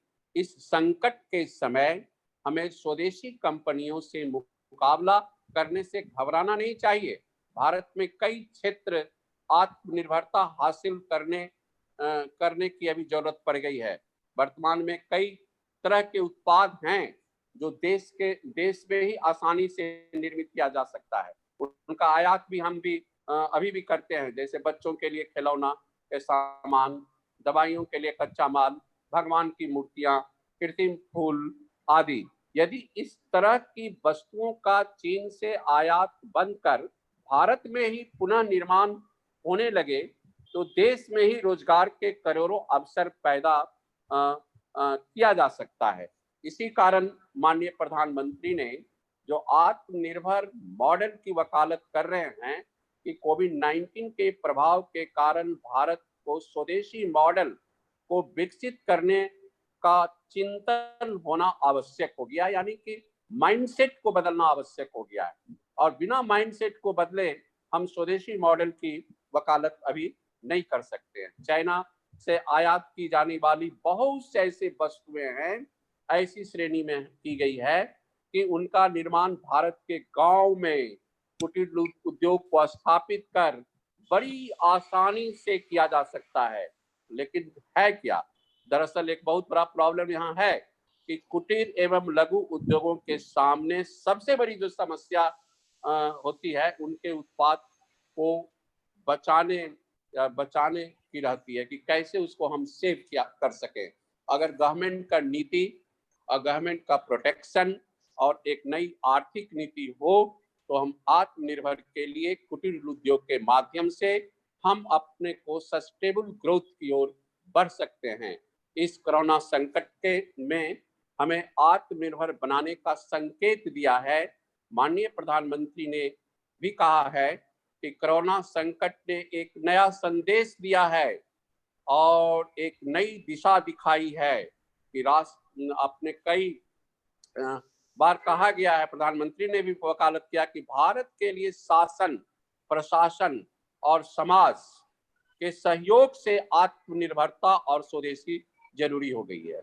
स्वदेशी के विचार को प्रोत्साहित करते हुए कई एजेंसी, कई संस्थाओं ने ये कहा कि हमें इस बात पर निर्भर नहीं होना चाहिए कि हमारे पास विदेश से क्या आता है, और यदि हम ऐसा करते हैं तो हमें अपनी शर्तों पर करना चाहिए। हम अपने माल का उत्पादन खुद करें और उनका उपभोग भी खुद करें। आगे कहा भी गया है कि स्वदेशी के विचार को व्यक्तिगत स्तर से लेकर परिवार तक आंतरिक रूप से अपनाना होगा। आर्थिक विशेषज्ञ मानते हैं कि महामारी के बाद की दुनिया में सभी बड़े देश घरेलू उत्पाद को मजबूत करने में ध्यान देंगे। अभी जस्ट मैंने इकोनॉमिक टाइम्स का एक लेख में देखा कि ये कुटीर उद्योग केवल विकासशील देशों में ही पनपने की बात नहीं हो रही है।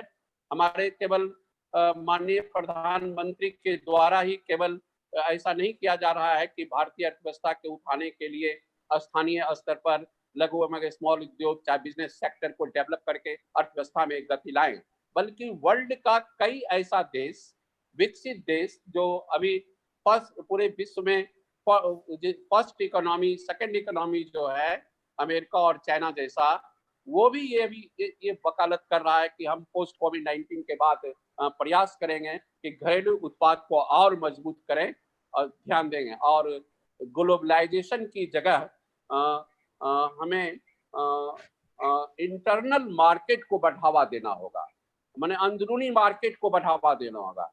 इसके अलावा बड़े बड़े देश अपनी कंपनियां को बाहर की कंपनियों को मुकाबले संरक्षण देने की भी बात अभी किया जा रहा है कि आत्मनिर्भरता एवं स्वदेशी मॉडल की वकालत अब सभी तरफ से होने लगा है। और ये भी देखा जा रहा है कि स्वदेशी मॉडल में लोकल मटेरियल का इस्तेमाल करके सस्ता एवं टिकाऊ सामान बनाने का नारा दिया जा रहा है।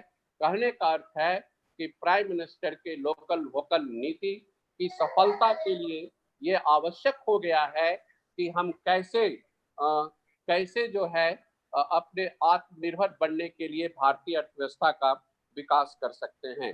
अब अंत में मैं समराइज करूंगा इसको कि रीओपनिंग ऑफ द इकोनॉमी की बात हो गई कि कैसे कैसे हमने इकोनॉमी का रीओपनिंग किया, और इस पेंडेमिक में different form and bar what is a need of work together to overcome it.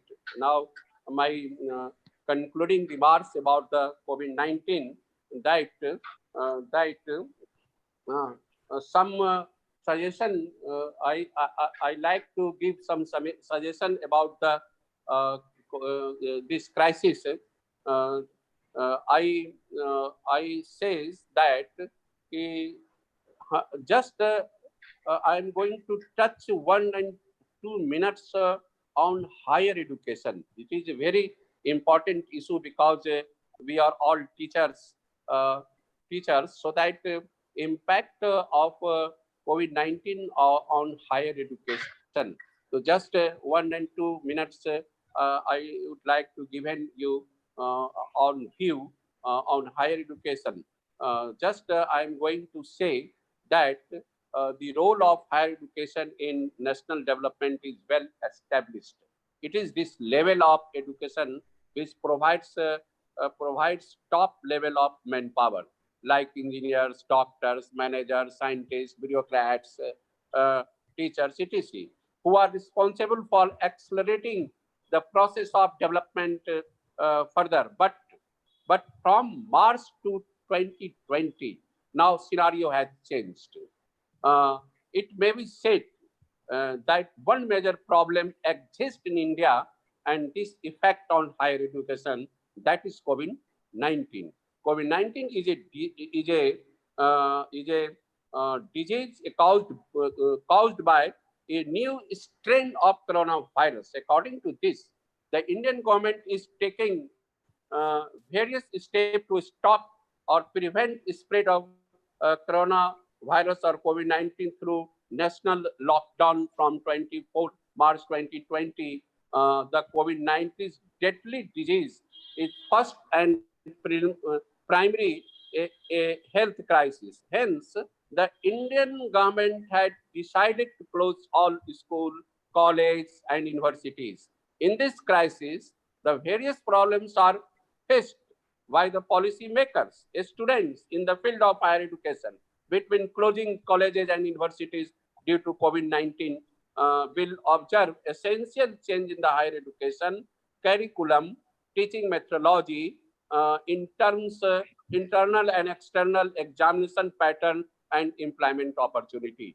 आज आप देखिए कि कोविड-19 का हायर एजुकेशन पर क्या प्रभाव किया, स्कूल कॉलेज आदि आदि लॉकडाउन के कारण बंद हो गया और हम लोग ऑनलाइन पढ़ाई करने लगे और कि हमने ऑनलाइन के द्वारा स्टूडेंट्स की भी भरपाई कर रहे हैं। लेकिन आप देखिए कि हमारे यहाँ इंफ्रास्ट्रक्चर इतना पुअर है कि हम ऑनलाइन के द्वारा भी एक सर्वे भी आया, गूगल सर्वे भी एक आया, उसको मैं कल देख रहा था रात में कि 80% स्टूडेंट्स को ऑनलाइन से फायदा नहीं हो रहा है। 20% पूरे हिंदुस्तान का डाटा था कि पूरे हिंदुस्तान में 20% स्टूडेंट को ही ये ऑनलाइन एजुकेशन से पढ़ाई हो रही है। उसमें काउज दिया गया कि भाई ये इंफ्रास्ट्रक्चर की कमी, ऑनलाइन सिस्टम का लैकिंग आदि आदि ऐसे बहुत से कारण थे जिसके कारण हम ऑनलाइन सिस्टम से डेवलप नहीं कर पा रहे हैं कि कैसे इसको विकास किया जाए, किस प्रकार से इसका विकास हो। तो कहने का अर्थ यह है कि education institution taking online course should be evaluated online and online alternatives are given to only medical and engineering education institutions. तो हमने उसे आर्टिकल में जो कोट किया था कि education institutions will have to be given the option to conduct examination in different way, the decision taken by the government.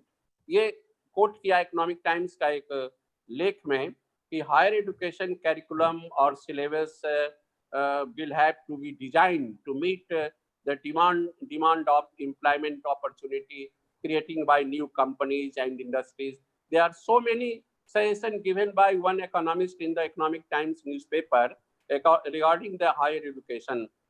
Just I put some suggestion in this lecture about the higher education. तो कुल मिलाकर भारतीय अर्थव्यवस्था के विकास के लिए और higher education के विकास के लिए हम लोग सभी अभी प्रयत्नशील हैं, लेकिन आफ्टर कोविड-19 का सिनारियो न केवल भारतीय अर्थव्यवस्था का बल्कि पूरे विश्व के अर्थव्यवस्था का एक बदला हुआ स्वरूप होगा। हमें एक नए मॉडल के साथ अर्थव्यवस्था के विकास करने की जरूरत है। पहले हम प्रयास ये करेंगे कि भारतीय अर्थव्यवस्था में गति लाने के लिए अपने देश के अंदर के उद्योग को संरक्षण देते हुए और लोकल मार्केट का भी ख्याल रखें, ब्रांडिंग भी करें और उसको विकास की ओर ले जाएं। हम बिहार की बात अगर सोचते हैं कि बिहार एक कृषि प्रधान राज्य है, यहाँ गरीबी है और इस ऐसी और पर कैपिटा इनकम भी बहुत कम है, तो ऐसी परिस्थिति में गवर्नमेंट की भूमिका यह हो जाती है कि आप एग्रीकल्चर बेस्ड इंडस्ट्रीज को डेवलप कीजिए और नॉन एग्रीकल्चर बेस्ड इंडस्ट्रीज को भी डेवलप किया जाए।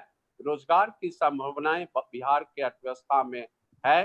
कुटीर उद्योगों के विकास के द्वारा हम गांव के स्तर पर लोगों के रोजगार देकर हम कोविड-19 के प्रभाव से समस्या को मिनिमाइज कर सकते हैं। एक खुशी की बात यह भी है कि भारत प्रधानमंत्री ने बिहार के मखाना उद्योग को स्थान दिया था अपने लेक्चर में और वास्तव में बिहार में मखाना उद्योग की संभावनाएं अधिक है, क्योंकि आज के डेट में 10 से 15 लाख लोग मखाना के उद्योग में लगे हुए हैं। जो भारतवर्ष के 19% मखाना का उत्पादन बिहार के दरभंगा और मधुबनी जिले से होता है। और आज जरूरत है कि इस उद्योग को संरक्षण देकर हम मखाना को ब्रांडिंग करके इंटरनेशनल मार्केट में अच्छे रेट पर प्राप्त करके इनकम को जनरेट कर सकते हैं, एम्प्लॉयमेंट को जनरेट कर सकते हैं, इफेक्टिव डिमांड को बढ़ा सकते हैं और एम्प्लॉयमेंट का रोजगार की संभावनाएं को पैदा किया जा सकता है। उसी प्रकार बिहार में मखाना के अलावा कई फूड प्रोसेसिंग इंडस्ट्री की भी डेवलप करने की जरूरत है। आम का, लीची का आप देखिए कि संभावनाएं हैं, लेकिन बिहार सरकार के जो नीति है उसमें ये किसान पिछड़ जाते हैं, उन्हें प्रोटेक्शन नहीं मिल पाता है और वो मार्केट में दूसरे को फेस नहीं कर पाते हैं। परिणामतः ये उद्योग भी दम तोड़ने की स्थिति में पिछले कई वर्षों से बना हुआ है। लेकिन हम समझते हैं कि इस कोविड-19 के प्रभाव के कारण बिहार में जो ग्रामीण क्षेत्र में संभावनाएं हैं वो सभी संभावनाओं पर सरकार का नजर गया है कि हम छोटे छोटे सारे उद्योग को विकसित करके हम इसका विकास कर सकते हैं और विशेषकर एग्रीकल्चर बेस्ड इंडस्ट्रीज को डेवलप करके और नॉन एग्रीकल्चर बेस्ड इंडस्ट्रीज को बिहार में डेवलप करके हम प्रयास करेंगे कि बिहार के इकोनॉमी में रिवाइवल ला सकें, क्योंकि हम बिहार से आते हैं और कोविड-19 बिहार जैसे बैकवर्ड स्टेट पर ज्यादा प्रभाव डाला है। इसलिए बिहार का रिवाइवल होना आवश्यक है और ये काम सरकार के द्वारा ही हो सकता है और समाज में हम अपनी जनता के माइंडसेट को चेंज कर स्वदेशी वस्तुओं के प्रति लगाव को पैदा करके उसके मार्केट को बनाने का प्रयास करें, यानी लोकल वोकल की नीति का पालन करते हुए बिहार की अर्थव्यवस्था का रिवाइवल हो सकता है। ये हमारा विचार है, ये हमारा आज का आपके लेक्चर का सब्मिशन है। उपेंद्र बाबू, आपने हमें समय दिया कुछ बोलने के लिए, इसलिए आपके इंटायर परिवार को मैं धन्यवाद देता हूँ। गुरु गोविंद सिंह महाविद्यालय के प्रधानाचार्य से लेकर सारे शिक्षकों को मैं लाख लाख धन्यवाद देता हूँ। अरविंद बाबू भी हैं, अरविंद बाबू को मैं भी धन्यवाद देता हूँ कि आज इस वेबिनार के माध्यम से अपनी बातों को शेयर करने का मौका आपने दिया और हम लोगों ने मिलकर कि आज एक असेंबल होकर इस बात को रखे कि भारतीय अर्थव्यवस्था का भी सिचुएशन क्या है, भारत आगे कैसे रिकवरी करेगा और बिहार राज्य जैसे बैकवर्ड स्टेट में रोजगार की संभावनाएं ग्राम के स्तर पर कैसे डेवलप करके हैव और हैव डॉट्स के बीच की खाई को पाटा जा सकता है, इनकम इनइक्वालिटी को समाप्त किया जा सकता है और विशेष सर्किल ऑफ पॉवर्टी को तोड़ा जा सकता है और माइग्रेंट लेबर का जो प्रॉब्लम अभी हमारे पास आया कि बिहार एक सोर्स स्टेट है लेबर माइग्रेशन का, कि यहाँ से 25 से 30 लाख लोग बाहर काम करते हैं और इस कोरोना त्रासदी में हमें देखने को मिला कि सभी लोग बिहार वापस आ रहे थे और कैसे आ रहे थे आप लोगों ने न्यूज़पेपर में, टीवी के माध्यम से आदि आदि आपने देखा कि जान बचाने के लिए पैदल ही 2-2 हजार किलोमीटर की रास्ता तय किया, किसी साइकिल से, ठेला पर, ट्रक पर, जैसे भी हुआ वो बिहार की ओर वापस हुआ और बिहार में आया। लेकिन एक नई बात फिर हमें अभी देखने को मिल रही है कि रिवर्स माइग्रेशन भी होना प्रारंभ हो गया है और एक तमिलनाडु, केरल ने खगड़िया में जो खगड़िया के लेबर को स्पेशल ट्रेन से वो बुला कर ले गया क्योंकि उसका एक्सपर्टाइज था कुछ काम करने में, उसके बिना उस स्टेट का इस इंडस्ट्री को चलाने में कठिनाई हो रही थी। तो बिहार सरकार से डिमांड कर स्पेशल ट्रेन से खगड़िया के 250 लेबर को वापस बुलाया गया। तो बिहार सरकार को भी इस बात पर सोचना चाहिए कि हम कुछ ऐसे एग्रीकल्चर बेस्ड इंडस्ट्रीज को डेवलप करें जिससे कि उसके आय को यानी उसके क्रय शक्ति पर हम ध्यान दें। जब तक बिहार सरकार लेबर के क्रय शक्ति पर ध्यान नहीं देगा तब तक हम बिहार में इस माइग्रेंट लेबर के प्रॉब्लम्स को मिनिमाइज नहीं कर सकते हैं। आज जरूरत इस बात की है कि बिहार इकोनॉमी में हम गांव के और प्रखंड के और जिला के स्तर पर ही सारा काम को कर करके अर्थव्यवस्था के विकास की बात कर सकते हैं। इसके लिए हम सबों को मिलकर करने की आवश्यकता है, यानी कि हमारा एक नोशन होना चाहिए कि हम एक नोशन के साथ बिहार की अर्थव्यवस्था का रिवाइवल करने की बात आज गांव बेस्ड इंडस्ट्रीज के द्वारा यानी कि कुटीर उद्योग के माध्यम से और एग्रीकल्चर बेस्ड गैर एग्रीकल्चर बेस्ड इंडस्ट्रीज के माध्यम से और हम इसको रिवाइवल बिहार के इकोनॉमी करके इनकम को जनरेट करके अनएम्प्लॉयमेंट की समस्या को दूर करके पॉवर्टी की समस्या को मिनिमाइज कर सकते हैं। ये सारा आयाम आप अभी बिहार के संदर्भ में अपने आप के सामने रखा, चूंकि बिहार कई बात कुछ होनी चाहिए थी जो अगर नहीं होती तो छूट जाती कि बिहार का रिवाइवल आखिर माइग्रेंट लेबर का जो प्रॉब्लम है एक यह समस्या हमारे सामने आज भी बनी हुई है और इस समस्या के समाधान के लिए एक रोड मैप बिहार सरकार को बनाना आवश्यक है। बहुत बहुत धन्यवाद आपको उपेंद्र जी, प्राचार्य जी, कनक भूषण जी, आपको बहुत बहुत धन्यवाद और हमारे माननीय मुख्य जो चीफ स्पीकर आज से विक्रमा बाबू को मैं बार बार प्रणाम करता हूं और इन्हीं शब्दों के साथ मैं अपने शब्द को विराम देते हुए अपना स्थान ग्रहण करने का आपसे आदेश चाहता हूं। बहुत बहुत धन्यवाद उपेंद्र बाबू, कनक भूषण मिश्रा जी, आपको बहुत बहुत धन्यवाद। Thank you sir. Professor Tapat Kumar Sandil sir, for your valuable inputs. In your speech, you focused on the importance of middle and lower class in Indian economy. You laid emphasis on the slogan of saving lives, which should be top priority. You also compared the pre-COVID and current situation of economy.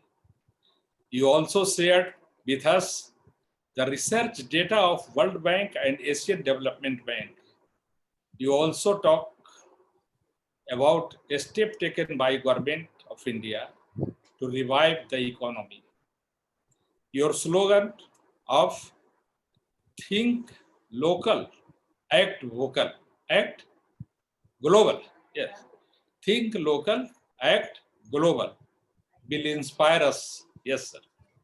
Thank you both of our learned speaker for honorary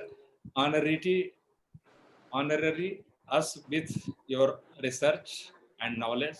I am sure every participant of this webinar has learned many things from your speech. Now, Dr.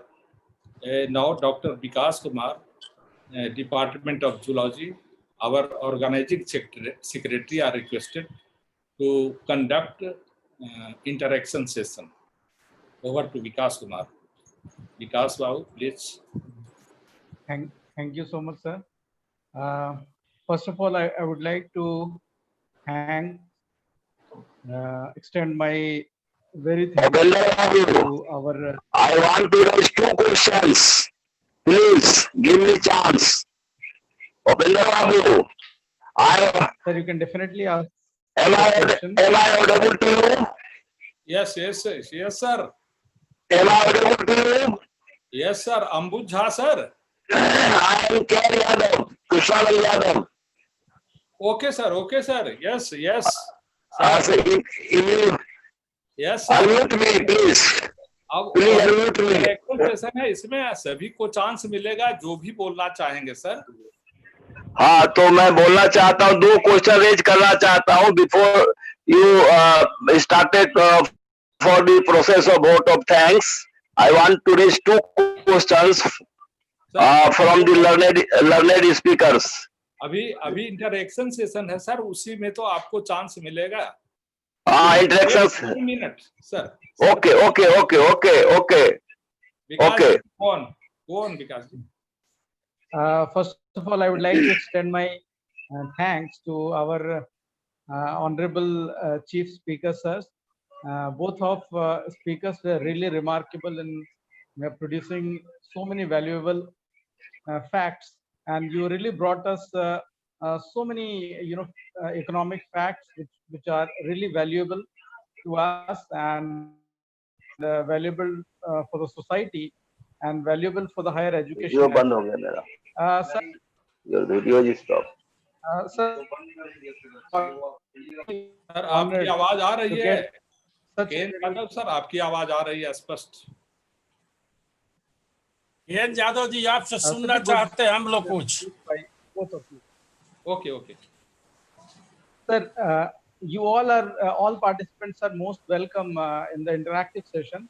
Without spending much time, I would like to, start the interactive session with the number of participants who can raise their question, or you have two options. Either you can unmute your speaker, unmute your microphone and raise the question directly straight away here, or you can put your question in the chat box and I will convey your question to our honorable speakers. So you have both the options. I will take the first question from Dr. Ambud Jha, since he recently added to this particular webinar and he was curious to ask the question. So Ambud Jha sir, please अपना सवाल पूछें. आपका जो भी सवाल है. अवनीश जी, please Ambuj Jha sir को unmute करें. He has some question. He wanted to ask some question. Avneesh ji. Doctor Vikas Kumar, you हाँ जी. Doctor, hello doctor Vikas. हाँ जी sir. Sir Ambuj Jha sir का एक क्वेश्चन था, वो पूछना चाह रहे थे. Ambuj Jha is not there. Doctor Vikas Kumar, you are requested to हाँ जी sir. give time to Professor Krishnanand Yadav. Okay sir. Professor of College of Krishnanand Yadav, Commerce. sir. Yes. Please. Okay. Am I audible to all of you? Yes, Am sir. I audible, sir? Yes, sir. Yes, you are audible. Okay, Yes, okay. sir, please. Let me extend my hearty congratulations and very thankful gratitude to both of the scholars, Professor Bikrama Singh and Professor Tapan Kumar Sandilya, for their scholarly deliberation. It was a very nice and outstanding deliberation. So I have a great honor for both of them. My first question will be from Bikrama Babu, that the government has, as we know that the Indian economy was running under a stiff situation, like slowdown before COVID-19. The country has seen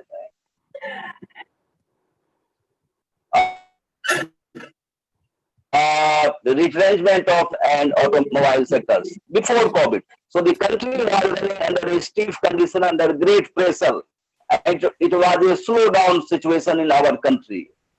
During this phase of COVID-19, the Prime Minister of India, Honorable Narendra Modi, has announced 20 lakhs crore of money for Atmanirbhar Bharat.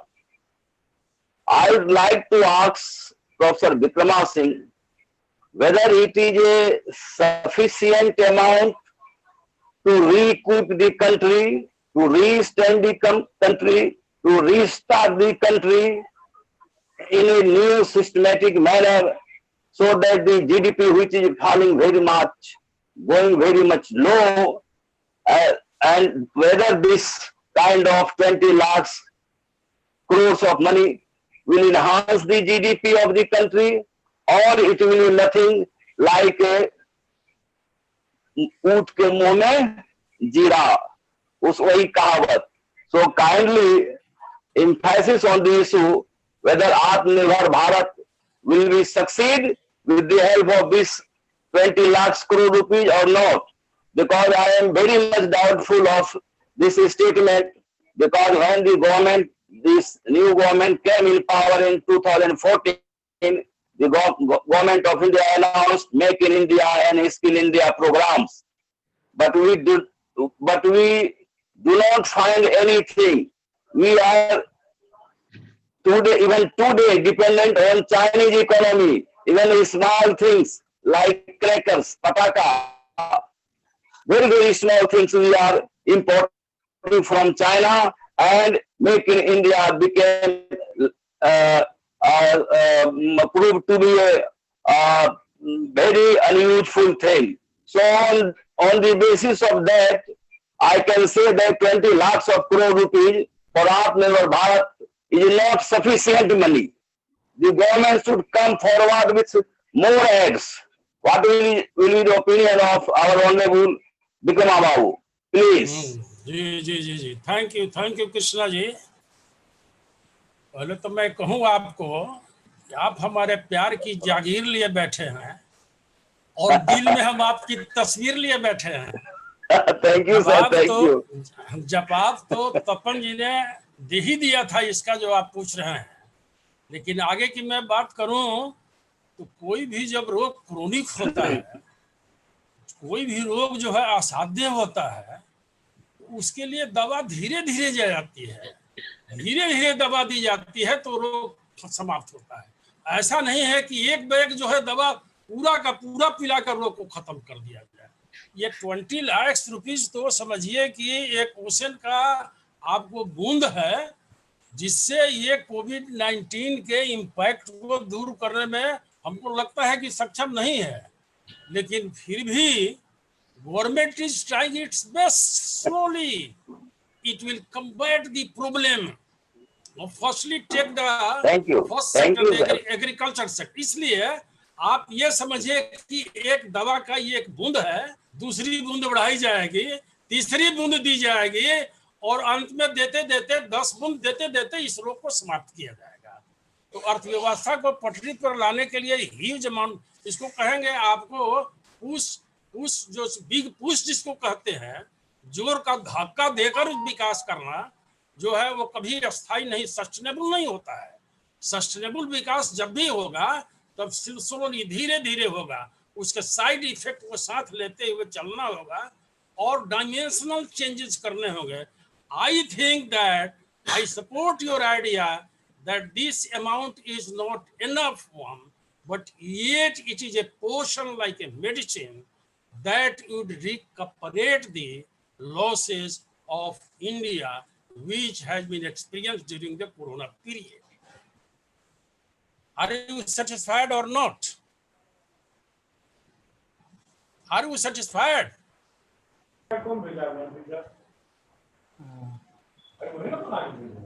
I think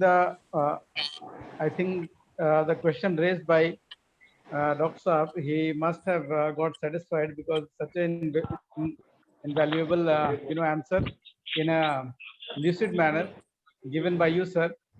Sir, one of the little question, just a little comment by myself is, sir, what is the take of on this particular opinion that the impact of coronavirus has made the rich corporate house even more richer, and itself it has widened the gap between rich and poor. What is the take on this, sir? Tapan sir. Right आपका question बहुत अच्छा है। Corona virus का impact अभी आपने सभी क्षेत्रों पर अभी आपने सुना, माननीय विक्रमा बाबू ने भी बताया और मैंने भी अपने लेक्चर में ये बताने का प्रयास किया कि कोविड-19 में का एक प्रभाव तो ये देखने को मिला कि जिस आर्थिक नीति के द्वारा हमने अर्थव्यवस्था के विकास की कहानी प्रारंभ किया कि 90s के दशक में हमने ओपन इकोनॉमी को एक्सेप्ट कर लिया। ग्लोबलाइजेशन, प्राइवेटाइजेशन और लिबरलाइजेशन ये मार्केट इकोनॉमी का कैरेक्टरिस्टिक्स है। प्राइस मैकेनिज्म यहाँ कंट्रोल करता है अर्थव्यवस्था को और इसी नीति से अर्थव्यवस्था के विकास की बात प्रारंभ की गई कि भारत जैसे विकासशील देश में होता यह है कि नेचुरल रिसोर्सेज का ऑप्टिमम यूटिलाइजेशन नहीं हो पाता है। परिणाम ये होता है कि यहाँ एक इनकम इनइक्वलिटी डेवलप कर जाता है, आयगत विषमता डेवलप कर जाता है और गरीबी अमीरी की एक खाई बन जाती है और सरकार का प्रत्येक पंचवर्षीय योजना में एक ऑब्जेक्टिव फिक्स हो जाता है कि हम इसको मिनिमाइज करें, पॉवर्टी को कैसे दूर करें और जो एक इनकम इनइक्वलिटी का क्वेश्चन हो जाता है, हैव और हैव नॉट्स का जो क्वेश्चन राइज कर जाता है, तो भारत के प्रत्येक पंचवर्षीय योजना में आज़ादी के बाद ये प्रयास रहा कि हम इसको मिनिमाइज करें। इसको हम एकदम समाप्त तो नहीं कर पाएंगे, लेकिन मिनिमाइज कर दें और अर्थव्यवस्था को विकास की ओर ले जाएं। लेकिन आपने क्या देखा, प्री कोविड और पोस्ट कोविड, प्री कोविड में भी आपने देखा कि जिस नीति से, जिस इकोनॉमिक पॉलिसी के द्वारा अर्थव्यवस्था का विकास किया जा रहा था, वो उतना रिजल्ट नहीं दे पाया। इसलिए मैंने एक कंपैरेटिव आपको बताया चाइना और इंडिया की इकोनॉमी को, कि आज चाइना क्यों वर्ल्ड का सेकंड इकोनॉमी बन गया। इसके पीछे क्या कारण था कि 1978 में उसने भी उसी पॉलिसी को एडॉप्ट किया था जो 1991 में हमने जिस पॉलिसी को एडॉप्ट किया था। लेकिन उसने 1978 में जो पॉलिसी एडॉप्ट किया चाइना, तो उसने एक मल्टीनेशनल हब क्रिएट किया अपने कंट्री में, और उस मल्टीनेशनल हब के कारण बहुत से देश के छोटे मोटे उद्योग वहां स्थापित हो गए। तो ये फायदा किसको हुआ? तो फायदा हुआ चाइना के इकोनॉमी को, कि उसके इनकम जनरेट हो गए, एम्प्लॉयमेंट दूर हो गए, पॉवर्टी मिनिमाइज हो गया। कारण क्या हुआ कि इंटरनेशनल एक हब बनने से वहां पर छोटे बड़े उद्योग कई कंट्री का चाइना में स्थापित हो गया, और वो फायदा हुआ चाइना के इकोनॉमी को बूस्ट करने में वो काफी सहायक हो गया। तो कहने का अर्थ यह है कि 1978 में चाइना ने जिस पॉलिसी को एडॉप्ट करके आज वर्ल्ड का सेकंड इकोनॉमी बन गया, वहीं भारत वर्ष 1991 में उसी आर्थिक नीति को अपनाकर अपने ऑब्जेक्टिव को पूर्ति करने में सफल नहीं रहा, और परिणाम यह देखने को मिला कि हैव और हैव नॉट्स की खाई बढ़ती गई, पॉवर्टी बढ़ती गई, इनकम इनइक्वलिटी बढ़ती गई। कॉर्पोरेट सेक्टर की जो आप बात किए, तो कॉर्पोरेट सेक्टर को इससे प्री कोविड-19 अभी तो इम्पैक्ट सभी सेक्टर पर पड़ गया है। आज के दौर में हम कुछ नहीं कर सकते हैं कि आने वाला समय में कैसा वर्ल्ड का इकोनॉमी होगा, लेकिन फिलहाल 1-2 साल तो पूरा वर्ल्ड का इकोनॉमी जो है इम्पैक्ट पड़ेगा कोविड-19 का। इसलिए अभी फिलहाल कुछ भी कहना उचित नहीं होगा, लेकिन प्रत्येक गवर्नमेंट अपने 2 मोर्चे पर अभी काम कर रही है, प्रत्येक सरकार, कि जो इम्पैक्ट कोविड-19 का पड़ा, पहला इम्पैक्ट पड़ा जो पुअर क्लास था, मार्जिनल क्लास था, जो लेबरर थे, जो फार्मर्स थे, जो रोड के किनारे ठेला लगाकर जीविकोपार्जन करते थे, उस पर सबसे ज्यादा इम्पैक्ट पड़ा इस लॉकडाउन में, इस कोविड-19 में, कि उनका रोजगार मारा गया और उनका इनकम शून्य हो गया। जैसे इनकम शून्य हुआ तो उसके सामने अनएम्प्लॉयमेंट की समस्या आ गई। अब इसका समाधान केवल लॉकडाउन की परिस्थिति में, इसका समाधान केवल सरकार के पास एक आर्थिक पैकेज के द्वारा ही संभव था। इसलिए सरकार ने उस क्लास के लोगों को बचाने के लिए और उठाने के लिए उसने एक बड़ा आर्थिक पैकेज की घोषणा किया। ये 20 लाख करोड़ आर्थिक पैकेज की घोषणा भले सीतारमण ने कई सेक्टर्स में बांटकर अनाउंस की है, लेकिन मुख्यतः जो 1.7 लाख करोड़ प्रथम चरण में भारत सरकार के द्वारा अनाउंस किया गया, उसका एक ही ऑब्जेक्टिव था कि केवल marginal class, poor class, farmer class को हम व्यवस्था करें और उसको लाइफ सेव करें, क्योंकि वो तो रोज कमाते थे, रोज खाते थे, और लॉकडाउन में रोजगार खत्म हुआ तो इनकम शून्य हुआ, तो डिमांड शून्य हो गया, तो सप्लाई चेन पर इम्पैक्ट पड़ गया। इसलिए हमने आपको प्रथम अपने भाषण के प्रथम दौर में ये कहने का कहा कि भारत एग्रीकल्चर बेस्ड भले ही इकोनॉमी है, लेकिन ये डिपेंड आज के डेट में manufacturing sector and business sector पर हो गया है, और मिडिल क्लास इनकम ग्रुप के लोग ज्यादा हैं, इसलिए भारत को एक मिडिल इनकम ग्रुप इकोनॉमी भी कहा जाता है। तो ऐसी परिस्थिति में, आज कोविड-19 की ऐसी परिस्थिति में एक ऐसे मॉडल की आवश्यकता पड़ गई है कि हम जो मिडिल क्लास ग्रुप हैं, वो जो सिकुड़ता जा रहा है इस कोविड-19 में, उसको हम बचाने की कोशिश करें, क्योंकि ज्यादा हमारे देश में संख्या के तौर पर वही लोग हैं। इसलिए इकोनॉमी को बचाने के लिए पहले मिडिल क्लास इनकम ग्रुप के लोग को पर ध्यान देना होगा और अर्थव्यवस्था को आगे बढ़ाने की कोशिश करनी पड़ेगी, जिससे कि ट्रिकल डाउन थ्योरी के आधार पर ऐसे समस्या जो आपने प्रश्न किया, ऐसे प्रश्न का समाधान हमारे यहाँ आर्थिक विकास होगा तो ट्रिकल डाउन थ्योरी के आधार पर स्वतः ही दूर हो जाएगी। धन्यवाद। Thank you so much, sir, and very well said about the gap between big corporate house versus poor. You have really brought us various dimensions of Indian economy, which has been running in a vivid way, and even we don't know what future has. Hello Future of Indian economy. Upendra ji, Vikas ji, केन यादव बोल रहा हूँ। I have to ask one question from my learned friend from Tapan Kumar Sandilia ji. So let me allow. Okay, sir. Okay, sir. Okay, sir. Yeah, please go ahead, sir. My dear friend Professor Tapan Kumar Sandilia is a man of expert of finance subject. So I would like to ask him in the context of COVID-19 that the government has taken steps to recover the country from COVID with the help of Atmanirbhar Bharat. देखिए केन जी, योजना, but I would like to my friend one आत्मनिर्भर model का विकास हो सकता है, क्योंकि China और Japan जैसा कंट्री अपने यहाँ स्मॉल स्केल इंडस्ट्रीज को डेवलप करके ही आज वर्ल्ड के विकसित देश की श्रेणी में खड़ा हो गया है। तो ये तो गवर्नमेंट का पॉलिटिकल इशू भी थोड़ा बनता है यहाँ पर कि हम ऐसे ठोस नीति को बनाएं जिससे कि आत्मनिर्भर जैसे ऑब्जेक्टिव को पूरा कर सकें। तो it is totally depend on government policy कि कैसे हम फॉर्मुलेट करते हैं कि हम लेसन ले दूसरे डेवलप कंट्री से, लाइक चाइना से ले लेसन, चाहे हम जापान से लेसन ले कि जापान का क्या हालत हो गया था और कैसे वो अपने को रिकवर कर लिया। चाइना की आप हालत देखिए कि चाइना को आप 1940 और 47 के बीच का इतिहास देखिए तो चाइना भी उतना डेवलप नहीं था, लेकिन वही देखिए आपकी 1948 के बाद 1950 के बाद वो केवल स्मॉल स्केल इंडस्ट्रीज के मॉडल के द्वारा चाइना आज वर्ल्ड का सेकंड इकोनॉमी हो गया।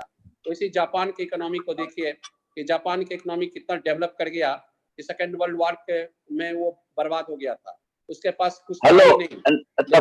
जी, हमको क्वेश्चन दूसरा है, वो तो मैं समझ गया।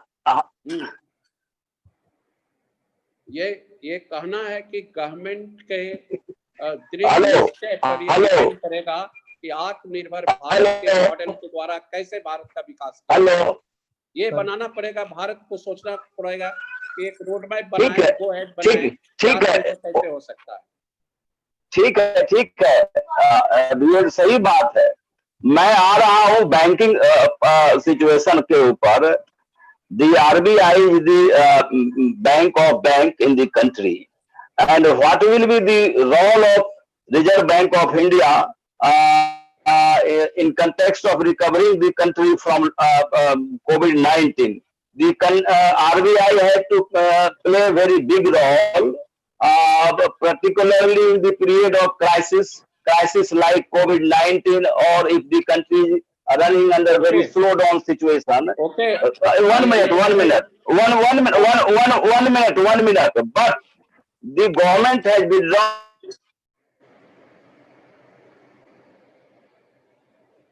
1.76 lakh crore from the RBI. I think the RBI.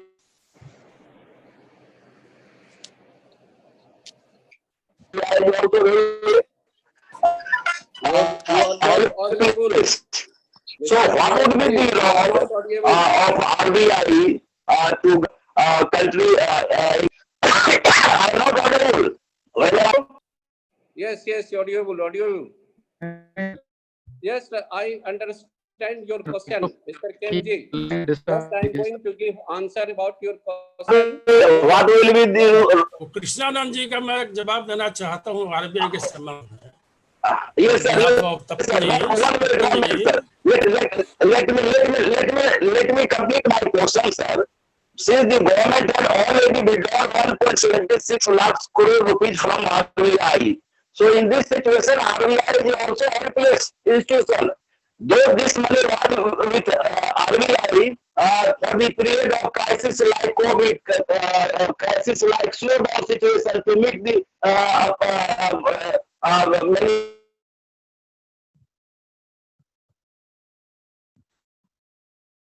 many problems of the country, but the RBI.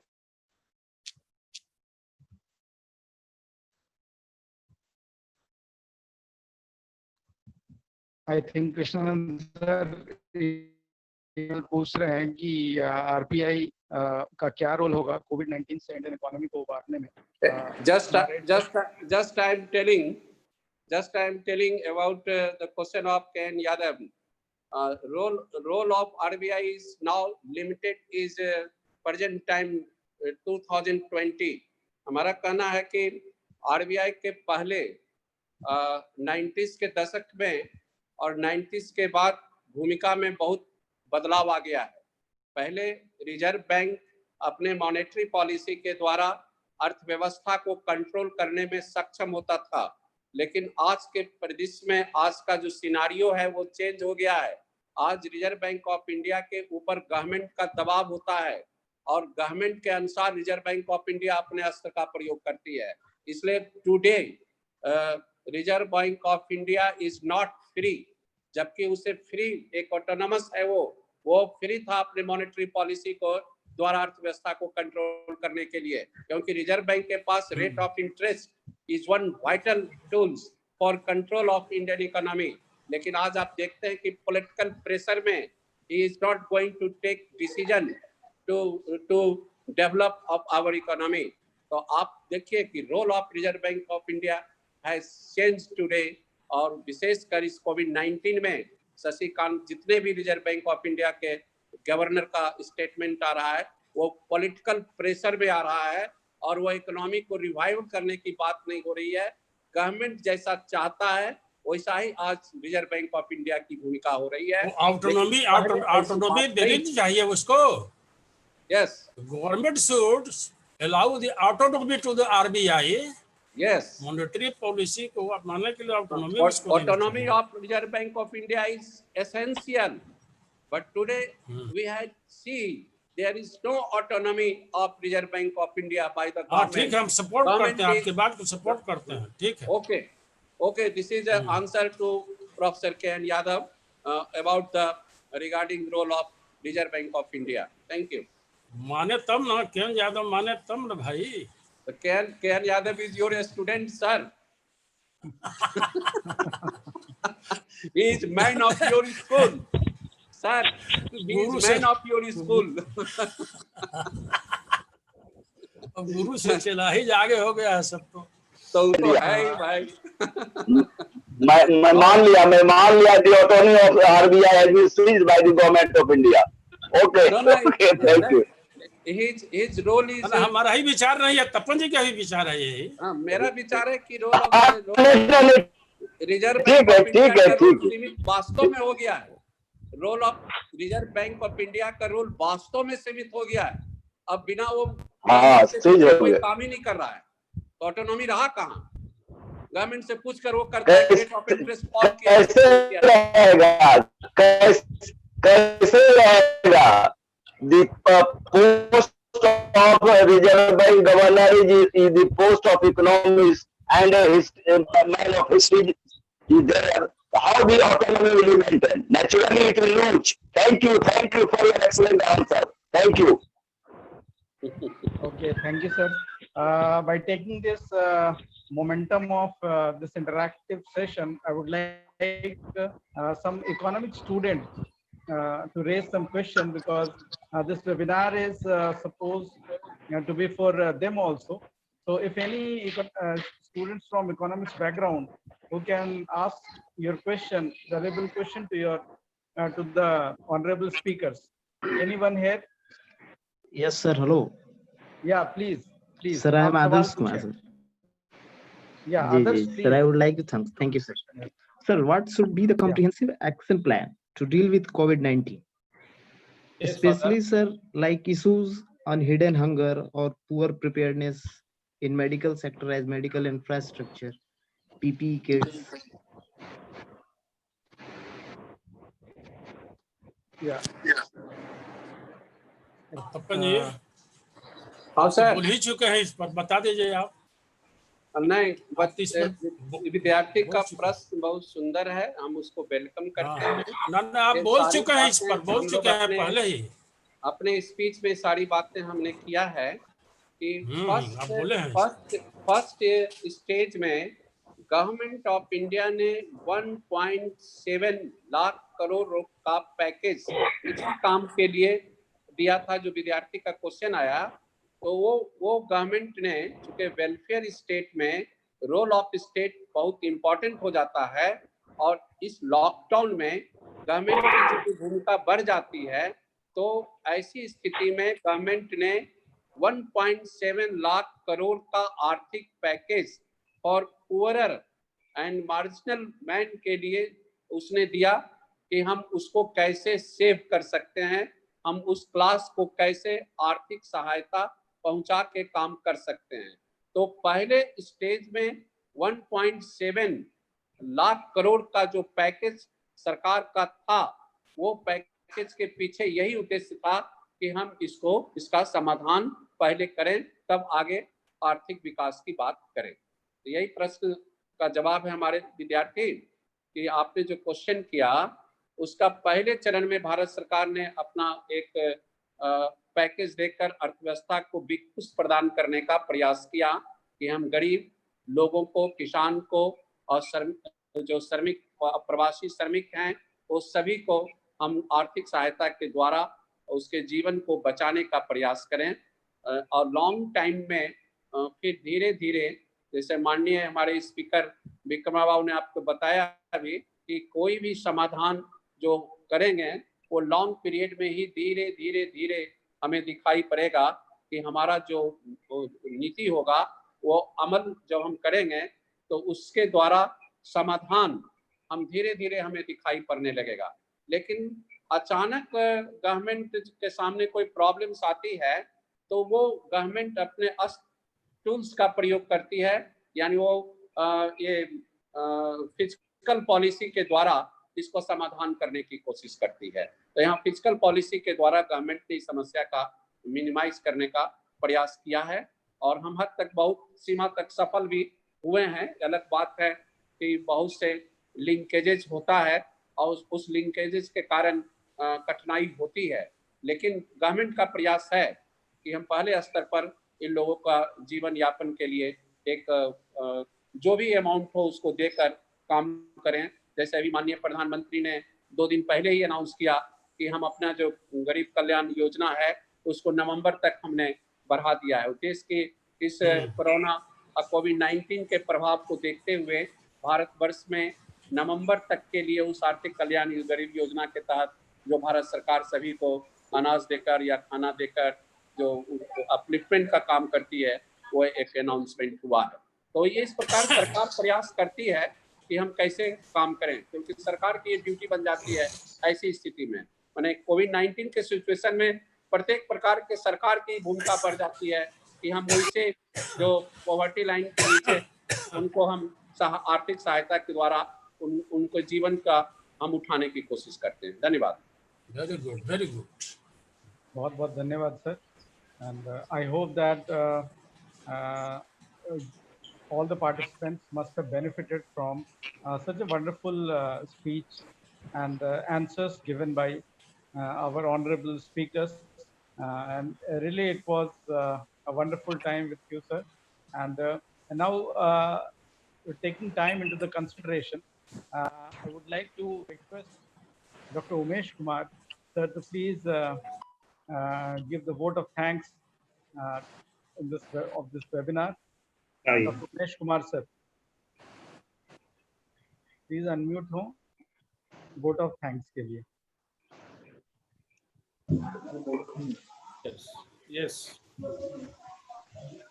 Hello hello Yes. Yes. Hello. हाँ हाँ आ रही है आपकी आवाज। उमेश कुमार बोलिए आप। ठीक है, धन्यवाद। बोले सर।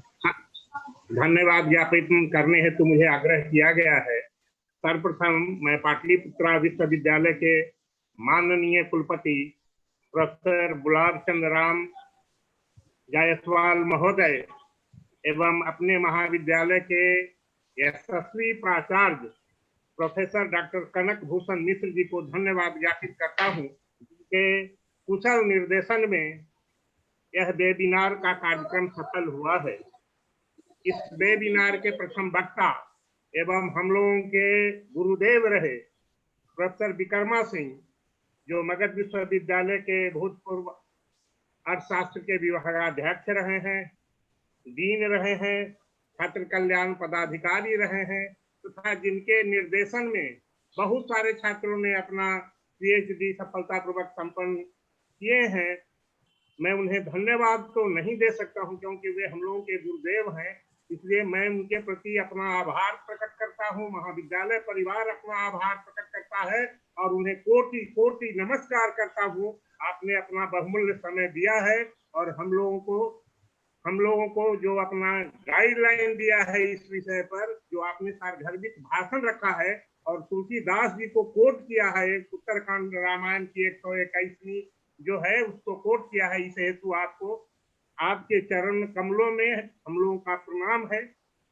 अपना द्वितीय अतिथि वक्ता जो हम लोगों के बीच वर्तमान प्राचार्य प्रोफेसर तपन कुमार सांडिल्य जी हैं, जो college of commerce arts and science के प्राचार्य हैं, पूर्व कुलपति रह चुके हैं। नालंदा खुला विश्वविद्यालय के प्रति मैं अपना आभार प्रकट करता हूं, जिन्होंने अपना बहुमूल्य समय देकर इस वेबिनार के कार्यक्रम को सफल बनाया है। उन्होंने इस कार्यक्रम में भाग लेकर हम लोगों के मनोबल को, महाविद्यालय परिवार के मनोबल को काफी बढ़ाया है। उन्होंने बहुत सारा उदाहरण देकर इस कार्यक्रम में भाग लेने वाले प्रतिभागियों को समझाया है। आत्मनिर्भर भारत की बात की है, जान है तो जहान है की बात की है। बहुत सारे विषयों को उन्होंने संक्षेप में लेकिन सारगर्भित ढंग से हम लोगों के समक्ष रखा है। महाविद्यालय उनके प्रति कोटि कोटि आभार व्यक्त करता है। अंत में मैं अर्थशास्त्र के विभागाध्यक्ष प्रोफेसर अरविंद कुमार सिंह, कन्वेनर तथा next coordinator professor Upendra Prasad Singh, organising secretary department of zoology Vikas Kumar ji तथा इस कार्यक्रम में तकनीकी सहायता प्राप्त करने हेतु अविनाश जी को बहुत बहुत धन्यवाद ज्ञापित करता हूँ। अंत में मैं इस कार्यक्रम में भाग लेने वाले सभी प्रतिभागियों को, जिन्होंने इस कार्यक्रम में भाग लिया है, करीब 450 से 500 लोग इस कार्यक्रम में भाग लिया है। बहुत बढ़िया इंटरैक्टिव सेशन चला, क्वेश्चन आंसर का सेशन चला। सभी प्रतिभागियों को बहुत बहुत धन्यवाद, नमस्कार। अंत में मैं कहना चाहूंगा इन्हीं शब्दों के साथ मैं अपनी वाणी को विराम देता हूं। धन्यवाद, नमस्कार। मैं धन्यवाद देने वाले को धन्यवाद देता हूँ। नहीं सर, हम लोग तो आपके सेवा रहे हैं, तो शिष्य तो सर आपसे क्या धन्यवाद देगा सर? शिष्य तो आपके प्रति आभार। हमारे प्यार के समंदर को छुपाकर मन में रख लेना जी, और फिर मिलेंगे। क्या फर्क पड़ता है निगाहों को, जो भा जाए उसे दर्पण में रख लेना। जी धन्यवाद सर। जी जी धन्यवाद। बहुत बहुत धन्यवाद उमेश जी, बहुत सुंदर। उमेश सर, सभी लोगों को बहुत बहुत धन्यवाद सफल वेबिनार के आयोजन के लिए।